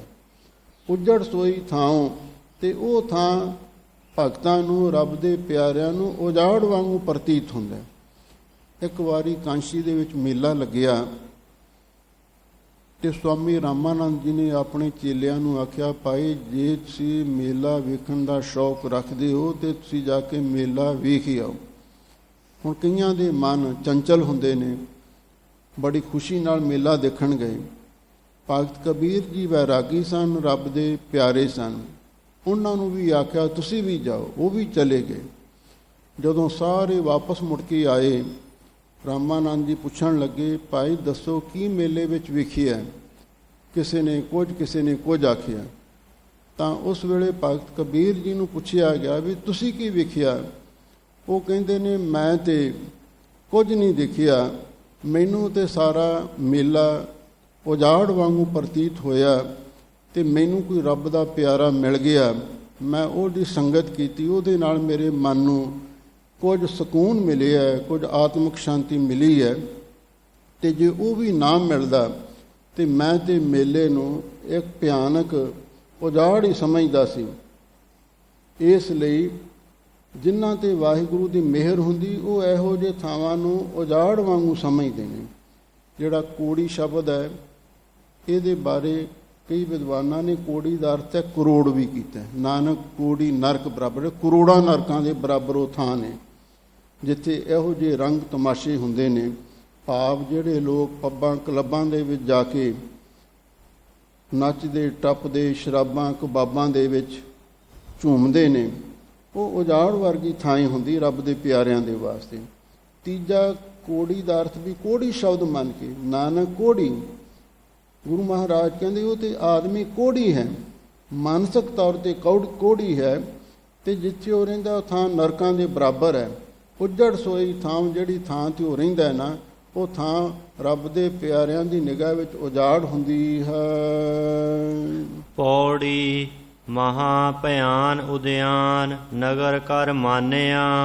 ਪੌੜੀ ਸੰਦ ਵਿੱਚ ਗੁਰੂ ਮਹਾਰਾਜ ਇਹਨਾਂ ਸ਼ਲੋਕਾਂ ਦੀ ਵਿਆਖਿਆ ਕਰਦੇ ਹਨ ਵੀ ਇਹ ਜਿਹੜਾ ਸੰਸਾਰ ਹੈ ਬਹੁਤ ਭਿਆਨਕ ਜੰਗਲ ਹੈ, ਨਗਰ ਕਰ ਮਾਨਿਆ, ਪਰ ਅਸੀਂ ਇਹਨੂੰ ਚੰਗਾ ਵਸਦਾ ਕੁੱਗ ਸ਼ਹਿਰ ਵਸਦਾ ਹੋਇਆ ਇਸ ਨੂੰ ਜਾਣ ਲਿਆ ਹੈ। ਝੂਠ ਸਮਗਰੀ ਪੇਖ, ਸੱਚ ਕਰ ਜਾਣਿਆ। ਇਹ ਜਿਹੜਾ ਸੰਸਾਰ ਹੈ ਤੇ ਉਜਾੜ ਵਾਂਗ ਸੀ, ਪਰ ਅਸੀਂ ਇਹਨੂੰ ਵਸਦਾ ਕੁੱਗ ਵਸਦਾ ਨਗਰ ਕਰਕੇ ਨਿਸ਼ਚੈ ਕੀਤਾ ਹੈ। ਝੂਠ ਸਮੱਗਰੀ ਪੇਖ, ਦੁਨੀਆ ਦੀ ਝੂਠੀ ਸਮੱਗਰੀ ਨੂੰ ਦੇਖ ਕੇ, ਅੱਜ ਇਹਨਾਂ ਸਾਜੋ ਸਾਮਾਨ ਇਹਨੂੰ ਸਮੱਗਰੀ ਕਹਿੰਦੇ ਨੇ, ਝੂਠੀ ਸਮੱਗਰੀ ਨੂੰ ਦੇਖ ਕੇ ਸੱਚ ਕਰ ਜਾਂਦੇ ਹਾਂ, ਅਸੀਂ ਇਹਨੂੰ ਸੱਚੀ ਕਰਕੇ ਜਾਣ ਲਿਆ। ਸੰਸਾਰ ਨੂੰ ਵੀ, ਇਸ ਜੰਗਲ ਨੂੰ ਵੀ ਅਸੀਂ ਸ਼ਹਿਰ ਸਮਝਿਆ ਤੇ ਇਹਦੀ ਹਰ ਚੀਜ਼ ਨੂੰ ਸੱਚੀ ਕਰਕੇ ਜਾਣਿਆ ਹੈ। ਕਾਮ ਕ੍ਰੋਧ ਅਹੰਕਾਰ ਫਿਰਹਿ ਦੇਵਾਨਿਆ। ਵੇਖ ਲਓ ਜਿਹੜੇ ਸੰਸਾਰ ਵਿੱਚ ਲੋਕ ਆਏ ਨੇ, ਕਾਮ ਕ੍ਰੋਧ ਹੰਕਾਰ ਦੇ ਵਿੱਚ ਫਿਰਹਿ ਦੇਵਾਨਿਆ, ਦੀਵਾਨੇ ਹੋਏ ਫਿਰਦੇ ਨੇ। ਦੀਵਾਨਾ ਕਹਿੰਦੇ ਨੇ ਪਾਗਲ ਨੂੰ, ਕਮਲੇ ਨੂੰ, ਝੱਲੇ ਨੂੰ, ਵੀ ਇਹਨਾਂ ਵਿਕਾਰਾਂ ਕਰਕੇ ਮਨੁੱਖ ਪਾਗਲ ਹੋਏ ਫਿਰਦੇ ਹਨ। ਸਿਰ ਲੱਗਾ ਜਮ ਡੰਡ ਤਾ ਪਛਤਾਨਿਆ। ਜਦੋਂ ਮਨੁੱਖ ਦੇ ਉੱਤੇ, ਮਨੁੱਖ ਦੇ ਸਿਰ ਉੱਤੇ ਜਮਾਂ ਦਾ ਡੰਡਾ ਵੱਜਦਾ ਨਾ, ਫਿਰ ਉਸ ਵੇਲੇ ਅੱਖਾਂ ਖੋਲ੍ਹਦੀਆਂ ਨੇ, ਤਾਂ ਪਛਤਾਨਿਆ ਤੇ ਫਿਰ ਪਛਤਾਤਾਪ ਕਰਦਾ। ਭਗਤ ਕਬੀਰ ਜੀ ਦੇ ਬਚਨ ਆਉਂਦੇ ਨੇ, ਕਹੋ ਕਬੀਰ ਤਬ ਹੀ ਨਰ ਜਾਗੈ, ਜਮ ਕਾ ਡੰਡ ਮੂੰਡ ਮੈਂ ਲਾਗੈ। ਨਹੀਂ ਤੇ ਸਾਡਾ ਮਨ ਸੋਇਆ ਮਾਇਆ ਬਿਸਮਾਦ। ਇਹ ਮਨ ਮਾਇਆ ਦੇ ਬਿਸਮਾਦ ਸਵਾਦਾਂ ਦੇ ਵਿੱਚ ਹੀ, ਰੰਗਾਂ ਦੇ ਵਿੱਚ ਹੀ ਸੁੱਤਾ ਰਹਿੰਦਾ ਹੈ। ਪਰ ਜਦੋਂ ਜਮਾਂ ਦਾ ਡੰਡਾ ਆ ਕੇ ਸਿਰ ਤੇ ਵੱਜਦਾ ਹੈ ਤੇ ਫਿਰ ਅੱਖਾਂ ਖੁੱਲ੍ਹਦੀਆਂ ਨੇ, ਫਿਰ ਪਛਤਾਉਂਦਾ ਹੈ। ਬਿਨ ਪੂਰੇ ਗੁਰਦੇਵ ਫਿਰੈ ਸ਼ੈਤਾਨਿਆ। ਗਰੀਬ ਨਿਵਾਜ ਸਤਿਗੁਰੂ ਜੀ ਫਰਮਾਉਂਦੇ ਨੇ, ਭਾਈ ਬਿਨਾਂ ਪੂਰੇ ਗੁਰਦੇਵ ਦੀ ਸ਼ਰਨ ਤੋਂ ਜਿੰਨਾ ਚਿਰ ਤੱਕ ਅਸੀਂ ਗੁਰੂ ਦੀ ਸ਼ਰਨ ਨਹੀਂ ਪੈਂਦੇ, ਠੰਡੇ ਬਾਟੇ ਦਾ ਅੰਮ੍ਰਿਤ ਨਹੀਂ ਛਕਦੇ, ਫਿਰੈ ਸ਼ੈਤਾਨਿਆ, ਤੇ ਅਸੀਂ ਸ਼ੈਤਾਨ ਵਾਂਗੂ ਦੁਨੀਆ ਵਿੱਚ ਵਿਚਰ ਰਹੇ ਹਾਂ। ਇਸਲਾਮ ਮਤ ਵਿੱਚ ਸ਼ੈਤਾਨ ਇੱਕ ਉਹ ਸ਼ਕਤੀ ਮੰਨੀ ਹੈ, ਇੱਕ ਬਾਦਰੂ ਮੰਨੀ ਹੋਈ ਹੈ, ਜਿਹੜੀ ਖੁਦਾ ਦੇ ਰੱਬ ਦੇ ਰਸਤੇ ਵਿੱਚ ਰੁਕਾਵਟ ਪੈਦਾ ਕਰਦੀ ਹੈ। ਜਿਵੇਂ ਅਸੀਂ ਮਾਇਆ ਨੂੰ ਇੱਕ ਰੁਕਾਵਟ ਸਮਝਦੇ ਹਾਂ, ਤੇ ਕਈ ਕਲਯੁਗ ਦਾ ਨਾਮ ਵੀ ਲੈ ਲੈਂਦੇ ਨੇ ਵੀ ਉਹਨੂੰ ਕਲਯੁਗ ਦਾ ਸਮਾਂ ਵੀ ਇਹ ਸਾਨੂੰ ਰੱਬ ਵਾਲੇ ਪਾਸੇ ਨਹੀਂ ਜਾਣ ਦਿੰਦਾ। ਤੇ ਮੁਸਲਮਾਨ ਉਸ ਨੂੰ ਸ਼ੈਤਾਨ ਕਹਿੰਦੇ ਨੇ। ਹੁਣ ਮਾਇਆ ਕਹਿ ਲਓ ਤੇ ਉਸ ਨੂੰ ਕਲਯੁਗ ਕਹਿ ਲਓ, ਸ਼ੈਤਾਨ ਕਹਿ ਲਓ, ਗੱਲ ਇੱਕੋ ਹੀ ਹੈ। ਉਹ ਸ਼ਕਤੀ ਜਿਹੜੀ ਸਾਨੂੰ ਰੱਬ ਤੋਂ ਦੂਰ ਲੈ ਜਾਂਦੀ ਹੈ। ਤੇ ਜੇ ਅਸੀਂ ਪੂਰੇ ਗੁਰੂ ਦੀ ਸ਼ਰਨ ਵਿੱਚ ਨਹੀਂ ਆਵਾਂਗੇ ਤੇ ਅਸੀਂ ਵੀ ਸ਼ੈਤਾਨ ਬਣ ਕੇ ਦੁਨੀਆ ਵਿੱਚ ਵਿਚਰਦੇ ਹਾਂ। ਤੇ ਜੇ ਗੁਰੂ ਵਾਲੇ ਬਣ ਗਏ ਤੇ ਫਿਰ ਦੇਵਤੇ ਬਣ ਕੇ ਅਸੀਂ ਜਿਨ ਮਾਨਸ ਤੇ ਦੇਵਤੇ ਕੀਏ ਕਰਤ ਨਾ ਲਾਗੀ ਵਾਰ, ਫਿਰ ਅਸੀਂ ਦੇਵਤੇ ਬਣ ਕੇ ਦੈਵੀ ਗੁਣਾਂ ਦੇ ਮਾਲਕ ਹੋ ਕੇ ਧਰਮ ਦੇ ਕੰਮ ਕਰ ਸਕਦੇ ਹਾਂ। ਸ਼ਲੋਕ ਰਾਜ ਕਪਟੰ ਰੂਪ ਕਪਟੰ ਧਨ ਕਪਟੰ ਕੁਲ ਗਰਬਤੈ। ਲੋ ਗਰੀਬ ਨਿਵਾਜ ਸਤਿਗੁਰੂ ਜੀ ਕਹਿੰਦੇ ਨੇ, ਆਹ ਸਾਰੀਆਂ ਚੀਜ਼ਾਂ ਨਾ ਛਲ ਰੂਪ ਨੇ, ਧੋਖਾ ਰੂਪ ਹੀ ਨੇ, ਸਾਡੇ ਨਾਲ ਨਿਭਣ ਵਾਲੀਆਂ ਨਹੀਂ। ਰਾਜ ਕਪਟੰ, ਇਹ ਰਾਜ ਵੀ ਛਲ ਰੂਪ ਹੀ ਹੈ। ਤੇ ਰੂਪ ਕਪਟੰ, ਜਿਹੜਾ ਰੂਪ ਸੁੰਦਰਤਾ ਹੈ, ਇਹ ਵੀ ਛਲ ਰੂਪ ਹੀ ਹੈ। ਛਲ ਰੂਪ ਤਾਂ ਹੈ, ਸੁੰਦਰਤਾ ਨੂੰ ਦੇਖ ਕੇ ਸਾਡਾ ਮਨ ਡੋਲ ਜਾਂਦਾ ਤੇ ਫਿਰ ਨਿਕਲਦਾ ਕੁਛ ਨਹੀਂ ਸਿਵਾਏ ਪਛਤਾਵੇ ਤੋਂ। ਇਹ ਰਾਜ ਵੀ ਛਲ ਰੂਪ ਹੈ ਤੇ ਰੂਪ ਸੁੰਦਰਤਾ ਵੀ ਕਪਟ ਰੂਪ ਹੈ। ਧਨ ਕਪਟੰ, ਧਨ ਵੀ ਕਪਟ ਰੂਪ ਹੈ, ਕਿਉਂਕਿ ਇਹ ਧਨ ਵੀ ਹਮੇਸ਼ਾ ਸਾਡੇ ਕੋਲੇ ਨਹੀਂ ਰਹਿ ਸਕਦਾ। ਤੇ ਕੁਲ ਗਰਬਤਾ, ਜਿਸ ਚੰਗੀ ਕੁਲ ਦਾ ਅਸੀਂ ਹੰਕਾਰ ਕਰਦੇ ਹਾਂ, ਤੇ ਇਹ ਵੀ ਛਲ ਰੂਪ ਹੀ ਹੈ। ਰਾਜ ਵੀ ਛਲ ਰੂਪ ਹੈ, ਧੋਖਾ ਕਰਨ ਵਾਲਾ ਹੈ, ਤੇ ਰੂਪ ਸੁੰਦਰਤਾ ਵੀ ਸਾਡੇ ਨਾਲ ਧੋਖਾ ਕਰਦੀ ਹੈ। ਤੇ ਧਨ ਵੀ ਜਿਹੜੇ ਕੰਮ ਨਹੀਂ ਕਰਨੇ ਉਹ ਸਾਡੇ ਕੋਲੋਂ ਕਰਵਾ ਦਿੰਦਾ। ਕਲਗੀਧਰ ਪਾਤਸ਼ਾਹ ਦੇ ਬਚਨ ਆਉਂਦੇ ਨੇ, ਏਕ ਮਦੀ ਦੂਜਾ ਤਰਨ ਤੀਜਾ ਤਨ ਹੋਏ ਧਾਮ, ਪਾਪ ਕਰੇ ਬਿਨ ਕਿਉਂ ਬਚੈ ਬਚੈ ਬਚਾਵੈ ਰਾਮ। ਇਹ ਤਿੰਨ ਐਬ ਜਦੋਂ ਮਨੁੱਖ ਦੇ ਕੋਲ ਆ ਜਾਣ ਤੇ ਫਿਰ ਆਦਮੀ ਪਾਪ ਤੋਂ ਬਚ ਨਹੀਂ ਸਕਦਾ। ਸਭ ਤੋਂ ਪਹਿਲੇ ਨੰਬਰ ਤੇ ਜੋਬਨ ਜਵਾਨੀ ਹੈ, ਦੂਸਰਾ ਨਸ਼ੇ ਦੀ ਲੱਤ, ਤੀਸਰਾ ਧਨ। ਜਦੋਂ ਤਿੰਨੇ ਚੀਜ਼ਾਂ ਇਕੱਠੀਆਂ ਹੋ ਜਾਂਦੀਆਂ ਨੇ, ਮਨੁੱਖ ਜ਼ਰੂਰ ਕੋਈ ਨਾ ਕੋਈ ਕਾਰਨਾਮਾ, ਕਾਲਾ ਕਾਰਨਾਮਾ, ਕੋਈ ਪਾਪ ਕਰਮ, ਕੋਈ ਉਪਦਰਵ ਜ਼ਰੂਰ ਕਰ ਬੈਠਦਾ। ਇਸੇ ਲਈ ਵਾਹਿਗੁਰੂ ਬਚਾਵੇ ਤੇ ਬਚ ਸਕਦਾ, ਨਹੀਂ ਬਚਣਾ ਬਹੁਤ ਔਖਾ ਹੈ। ਸੰਚੰਤ ਵਿਖਿਆ ਛਲੰ ਛਿਦਰੰ ਨਾਨਕ ਬਿਨ ਹਰ ਫੰਗ ਨਾ ਚਾਲ ਤੇ। ਸੰਚੰਤ ਵਿਖਿਆ ਛਲੰ ਛਿਦਰੰ, ਇੱਥੇ ਵਿਸਰਾਮ ਹੈ। ਗਰੀਬ ਨਿਵਾਜ ਸਤਿਗੁਰੂ ਜੀ ਫਰਮਾਉਂਦੇ ਨੇ, ਸੰਚੰਤ ਵਿਖਿਆ ਛਲੰ ਛਿਦਰੰ, ਇਹ ਮਨੁੱਖ ਬੜੇ ਛਲ ਧੋਖੇ ਕਰ ਕਰਕੇ, ਤੇ ਛਿਦਰੰ ਦਾ ਅਰਥ ਹੈ ਦੋਸ਼ ਆਰੋਪ ਕੇ, ਭਾਵ ਉਹ ਕੰਮ ਕਰਕੇ ਜਿਹਦੇ ਨਾਲ ਸਾਡੇ ਜੀਵਨ ਨੂੰ ਕਲੰਕ ਲੱਗਦੇ ਨੇ। ਝੂਠ ਬੋਲਣਾ, ਬੇਈਮਾਨੀ ਕਰਨੀ, ਛਲ ਛਿੱਦਰ ਕਰ ਕਰਕੇ ਮਾਇਆ ਇਕੱਤਰ ਕਰਦਾ ਹੈ। ਪਰ ਇਸ ਨੂੰ ਇਹ ਨਹੀਂ ਪਤਾ, ਨਾਨਕ ਬਿਨ ਹਰ ਸੰਗ ਨਾ ਚਾਲਤੇ, ਵੀ ਬਿਨਾਂ ਵਾਹਿਗੁਰੂ ਦੇ ਨਾਮ ਤੋਂ ਸਾਡੇ ਨਾਲ ਚੱਲਣ ਵਾਲਾ ਕੁਝ ਵੀ ਨਹੀਂ ਹੈ। ਸਭ ਕੁਝ ਇੱਥੇ ਰਹਿ ਜਾਂਦਾ ਹੈ, ਰਾਜ ਵੀ, ਰੂਪ ਵੀ, ਧਨ ਵੀ, ਤੇ ਕੁਲ ਦਾ ਹੰਕਾਰ ਵੀ। ਤੇ ਇਹ ਸਭ ਮਾਇਆ ਦੇ ਜਿਤਨੇ ਵੀ ਰੰਗ ਨੇ, ਜਿਤਨੇ ਮਾਇਆ ਦੇ ਸੁੱਖ ਨੇ, ਇਹ ਸਾਰੇ ਇੱਥੇ ਰਹਿ ਜਾਂਦੇ ਨੇ। ਕੇਵਲ ਵਾਹਿਗੁਰੂ ਪਰਮੇਸ਼ਰ ਦਾ ਨਾਮ ਹੀ ਸਾਡੇ ਨਾਲ ਜਾਂਦਾ ਹੈ। ਸਤਿਗੁਰੂ ਦੇ ਬਚਨ ਨੇ, ਜਹ ਮਾਤ ਪਿਤਾ ਸੁਤ ਮੀਤ ਨਾ ਭਾਈ, ਮਨ ਊਹਾ ਨਾਮ ਤੇਰਾ ਸੰਗ ਸਹਾਈ। ਜਿਹ ਮਾਰਗ ਕੇ ਗਨੇ ਜਾਹੇ ਨਾ ਕੋਸਾ, ਹਰ ਕਾ ਨਾਮ ਊਹਾ ਸੰਗ ਤੋਸਾ। ਜਿੱਥੇ ਹੋਰ ਕੁਝ ਵੀ ਸਾਡੇ ਨਾਲ ਨਹੀਂ ਜਾਂਦਾ, ਉੱਥੇ ਵਾਹਿਗੁਰੂ ਪਰਮੇਸ਼ਰ ਦਾ ਨਾਮ ਸਾਡੇ ਨਾਲ ਜਾਂਦਾ ਹੈ। ਪਖੰਡੜੋ ਕੀ ਭੁੱਲ ਤੁਮਾ ਦਿਸਮ ਸੋਹਣਾ। ਲਓ ਗਰੀਬਨ ਵਾਸ ਸਤਿਗੁਰੂ ਜੀ ਕਹਿੰਦੇ ਜਿਹੜਾ ਕੌੜ ਤੁਮਾ ਹੁੰਦਾ ਹੈ ਨਾ, ਦੇਖਣ ਨੂੰ ਉਹ ਵੀ ਬਹੁਤ ਸੋਹਣਾ ਲੱਗਦਾ। ਆ ਜਿਵੇਂ ਖਰਬੂਜਾ ਹੁੰਦਾ ਨਾ, ਕਈ ਖਰਬੂਜਿਆਂ ਦੇ ਰੰਗ ਵੀ ਉਹੋ ਜਿਹੇ ਹੁੰਦੇ ਨੇ, ਪੀਲੇ ਪੀਲੇ ਬੜੇ ਸੋਹਣੇ, ਦੇਖਣ ਨੂੰ ਕੌੜ ਤੁਮਾ ਵੀ ਬੜਾ ਸੋਹਣਾ ਲੱਗਦਾ ਹੈ। ਤੇ ਖੰਦੜੋ ਕੀ ਭੁੱਲ, ਪਰ ਵੇਖਣ ਵਾਲੇ ਦੀ ਕਈ ਵਾਰੀ ਭੁੱਲ ਹੋ ਜਾਂਦੀ। ਉਹ ਉਸ ਕੌੜ ਤੁਮੇ ਨੂੰ ਜਿਹੜਾ ਦੇਖਣ ਨੂੰ ਸੋਹਣਾ ਲੱਗਦਾ ਹੈ, ਉਹ ਉਸ ਨੂੰ ਖਾਣ ਦਾ ਯਤਨ ਕਰਦਾ ਹੈ। ਅੱਡ ਨਾਲ ਹਦੜੋ ਮੁੱਲ ਨਾਨਕ ਸਾਥ ਨਾ ਜੁਲਈ ਮਾਇਆ। ਤੇ ਜਦੋਂ ਦੁਕਾਨ ਤੇ ਜਾ ਕੇ ਪੁੱਛਦਾ ਹੈ ਵੀ ਇਹਦਾ ਮੁੱਲ ਕੀ ਹੈ, ਅੱਧੀ ਕੌਡੀ ਵੀ ਅੱਧੀ ਦਮੜੀ ਵੀ ਉਹਦਾ ਮੁੱਲ ਨਹੀਂ ਉਸ ਨੂੰ ਪ੍ਰਾਪਤ ਹੁੰਦਾ। ਇਸੇ ਤਰ੍ਹਾਂ ਮਾਇਆ ਦਾ ਰੰਗ ਵੀ ਕੌੜ ਤੁਮੇ ਵਰਗਾ ਹੈ, ਤੇ ਅਸੀਂ ਇਹਨੂੰ ਸੋਹਣਾ ਦੇਖ ਕੇ ਖਰੀਦਣਾ ਚਾਹੁੰਦੇ ਹਾਂ, ਆਪਣੇ ਜੀਵਨ ਦੇ ਵਿੱਚ ਹੰਡਾਉਣਾ ਚਾਹੁੰਦੇ ਹਾਂ, ਪਰ ਹਜ਼ੂਰ ਕਹਿੰਦੇ ਇਹਦਾ ਅੱਧੀ ਦਮੜੀ ਵੀ ਇਹਦਾ ਮੁੱਲ ਨਹੀਂ ਸਾਨੂੰ ਮਿਲਦਾ। ਤੇ ਇਹ ਜਿਹੜੀ ਮਾਇਆ ਹੈ ਇਹ ਕਿਸੇ ਦੇ ਨਾਲ ਨਹੀਂ ਜਾਂਦੀ, ਇਹ ਮਾਇਆ ਇੱਥੇ ਧਰੀ ਧਰਾਈ ਰਹਿ ਜਾਂਦੀ ਹੈ। ਪੌੜੀ ਚਲਦਿਆਂ ਨਾਲ ਨਾ ਚੱਲੈ ਸੋ ਕਿਉਂ ਸੰਜੀਐ। ਹੁਣ ਪੌੜੀ ਵਿੱਚ ਗੁਰੂ ਅਰਜਨ ਦੇਵ ਮਹਾਰਾਜ ਇਹਨਾਂ ਸ਼ਲੋਕਾਂ ਦਾ ਅਨੁਵਾਦ ਕਰਦੇ ਹਨ। ਚਲਦਿਆਂ ਨਾਲ ਨਾ ਚੱਲੈ ਸੋ ਕਿਉਂ ਸੰਜੀਐ। ਇਹ ਮਾਇਆ ਛੜ ਰੂਪ ਹੈ, ਧੋਖੇਬਾਜ਼ ਮਿੱਤਰ ਹੈ। ਜਦੋਂ ਪਰਲੋਕ ਨੂੰ ਅਸੀਂ ਜਾਂਦੇ ਹਾਂ, ਉਸ ਵੇਲੇ ਚਲਦਿਆਂ ਨਾਲ ਨਾ ਚੱਲੇ, ਅੱਗੇ ਪਰਲੋਕ ਵਿੱਚ ਜਾਣ ਵੇਲੇ ਸਾਡੇ ਨਾਲ ਨਹੀਂ ਜਾਂਦੀ। ਸੋ ਕਿਉਂ ਸੰਜੀਐ, ਦੱਸੋ ਉਹਨੂੰ ਅਸੀਂ ਕਾਹਦੇ ਵਾਸਤੇ ਇਕੱਤਰ ਕਰਦੇ ਹਾਂ। ਜਦੋਂ ਇਸ ਮਾਇਆ ਨੇ ਸਾਡੇ ਨਾਲ ਨਹੀਂ ਜਾਣਾ, ਤੇ ਇਹਨੂੰ ਜੋੜਨ ਦਾ ਸਾਨੂੰ ਲਾਭ ਕੀ ਹੋਇਆ। ਜੋੜਨ ਵਾਲੇ ਨੂੰ ਤਾਂ ਕੋਈ ਉਸਦਾ ਲਾਭ ਨਹੀਂ, ਉਹ ਤੇ ਛੱਡ ਕੇ ਜਾਣਾ ਪੈਂਦਾ।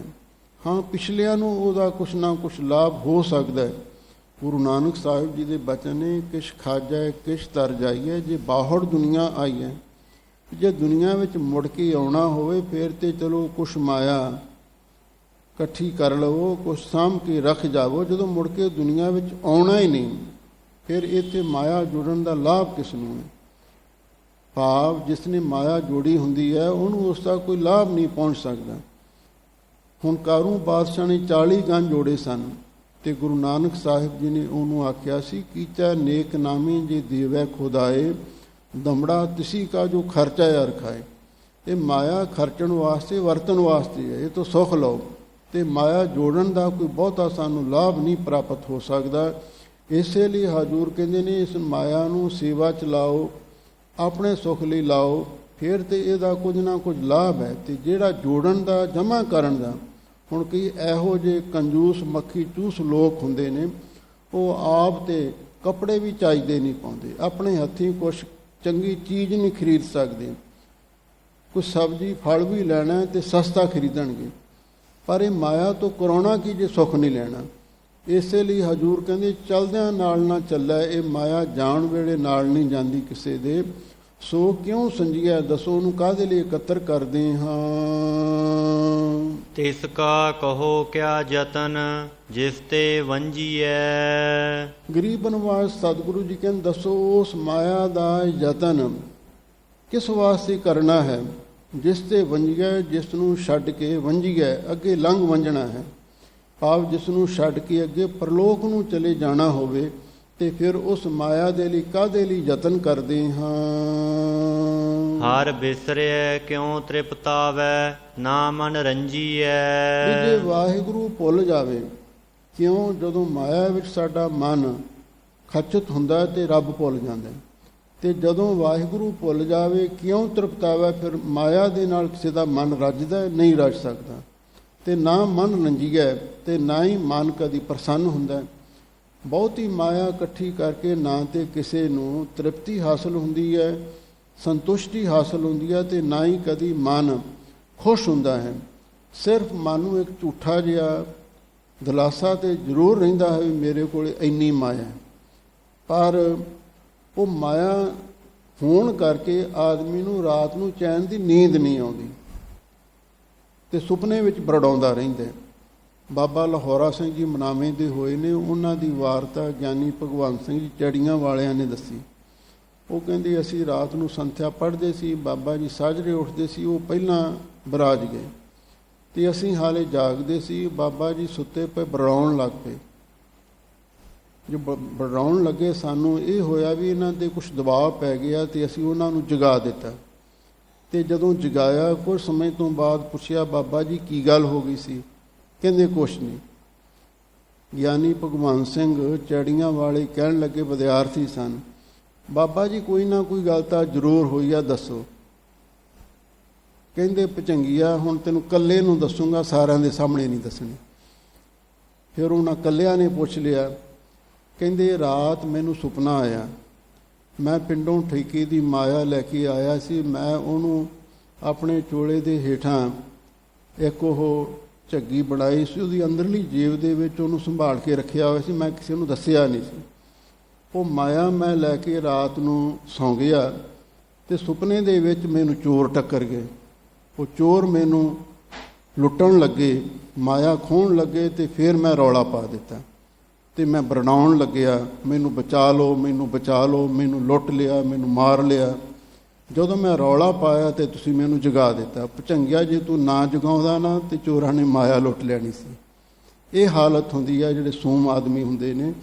ਇਸੇ ਲਈ ਹਜ਼ੂਰ ਕਹਿੰਦੇ ਜਿਹੜੀ ਮਾਇਆ ਦੇ ਨਾਲ ਤ੍ਰਿਪਤੀ ਨਹੀਂ ਆਉਂਦੀ ਤੇ ਨਾ ਹੀ ਕਦੀ ਮਨ ਪ੍ਰਸੰਨ ਰਹਿੰਦਾ ਹੈ। ਪ੍ਰਭੂ ਛੋੜ ਅਨ ਲਾਗੈ ਨਰਕ ਸਮੰਜੀਐ। ਲੋ ਵੀ ਜਿਹੜਾ ਵਾਹਿਗੁਰੂ ਨੂੰ ਛੱਡ ਕੇ ਅਨ ਲਾਗੈ, ਹੋਰ ਪਾਸੇ ਲੱਗਦਾ ਹੈ, ਹੋਰ ਪਾਸੇ ਜਿਸ ਦਾ ਮਨ ਜੁੜ ਜਾਂਦਾ ਹੈ, ਮਾਇਆ ਨਾਲ ਜੁੜ ਜਾਂਦਾ ਹੈ, ਨਰਕ ਸਮੰਜੀਐ। ਫਿਰ ਉਹ ਨਰਕਾਂ ਦੇ ਵਿੱਚ ਹੀ ਸਮੰਜੀਐ ਦਾ ਅਰਥ ਹੈ ਸਮਾਇਆ ਜਾਂਦਾ, ਨਰਕਾਂ ਦੇ ਵਿੱਚ ਹੀ ਉਸ ਨੂੰ ਸੁੱਟਿਆ ਜਾਂਦਾ ਹੈ। ਉਹ ਕਿਰਪਾਲ ਦਇਆਲ ਨਾਨਕ ਪਉ ਭੰਜੀਐ। ਗਰੀਬ ਨਿਵਾਜ ਸਤਿਗੁਰੂ ਜੀ ਕਹਿੰਦੇ ਨੇ, ਹੋ ਕਿਰਪਾਲ ਦਇਆ। ਜਦੋਂ ਦਇਆ ਦਾ ਕਰ ਵਾਹਿਗੁਰੂ ਕਿਸੇ ਤੇ ਪ੍ਰਸੰਨ ਹੁੰਦਾ ਹੈ, ਮਿਹਰਬਾਨ ਹੁੰਦਾ ਹੈ, ਨਾਨਕ ਪਉ ਭੰਜੀਐ, ਤੇ ਫਿਰ ਇਸ ਮਾਇਆ ਦਾ ਪੈ ਡਰ ਭੰਜੀਐ ਨਾਸ ਕਰ ਦਿੰਦਾ ਹੈ। ਨਹੀਂ ਤੇ ਮਾਇਆ ਦਾ ਜਿਹੜਾ ਡਰ ਹੈ ਇਹ ਸਾਨੂੰ ਦਿਨੇ ਰਾਤ ਡਰਾਉਂਦਾ ਰਹਿੰਦਾ, ਸਤਾਉਂਦਾ ਰਹਿੰਦਾ ਬਈ ਕੋਈ ਚੋਰੋ ਚੱਕਾ ਸਾਡੀ ਮਾਇਆ ਨਾ ਲੈ ਜਾਵੇ। ਪਰ ਜਦੋਂ ਵਾਹਿਗੁਰੂ ਮਿਹਰਬਾਨ ਹੋ ਜਾਵੇ ਤੇ ਫਿਰ ਇਹ ਮਾਇਆ ਦਾ ਡਰ ਵੀ ਤੇ ਮਾਇਆ ਦੇ ਕਾਰਨ ਅੱਗੇ ਜਿਹੜਾ ਜਮਾਂ ਦਾ ਡਰ ਹੈ ਉਹ ਵੀ ਨਾਸ ਹੋ ਜਾਂਦਾ ਹੁੰਦਾ। ਤਾਂ ਜੇ ਵਾਹਿਗੁਰੂ ਦੀ ਕਿਰਪਾ ਹੋਵੇ, ਮਾਇਆ ਨਾਲੋਂ ਮੋਹ ਟੁੱਟ ਜਾਵੇ ਤੇ ਫਿਰ ਇਹ ਸਭ ਤਰ੍ਹਾਂ ਦਾ ਡਰ ਪੈ ਦੂਰ ਹੋ ਜਾਂਦਾ ਹੈ। ਇਹ ਹੈ ਪਾਵਨ ਗੁਰਬਾਣੀ ਦੀ ਵਿਚਾਰ ਜੋ ਆਪ ਸੰਗਤਾਂ ਨੇ ਸਰਵਣ ਕੀਤੀ ਹੈ। ਹੋਈਆਂ ਭੁੱਲਾਂ ਚੁੱਕਾਂ ਲਈ ਖਿਮਾ ਕਰਨਾ। ਪ੍ਰਭੂ ਛੋੜ ਅਨ ਲਾਗੈ ਨਰਕ ਸਮੰਜੀਐ। ਉਹ ਕਿਰਪਾਲ ਦਇਆਲ ਨਾਨਕ ਪਉ ਭੰਜੀਐ। ਵਾਹਿਗੁਰੂ ਜੀ ਕਾ ਖਾਲਸਾ, ਵਾਹਿਗੁਰੂ ਜੀ ਕੀ ਫਤਿਹ।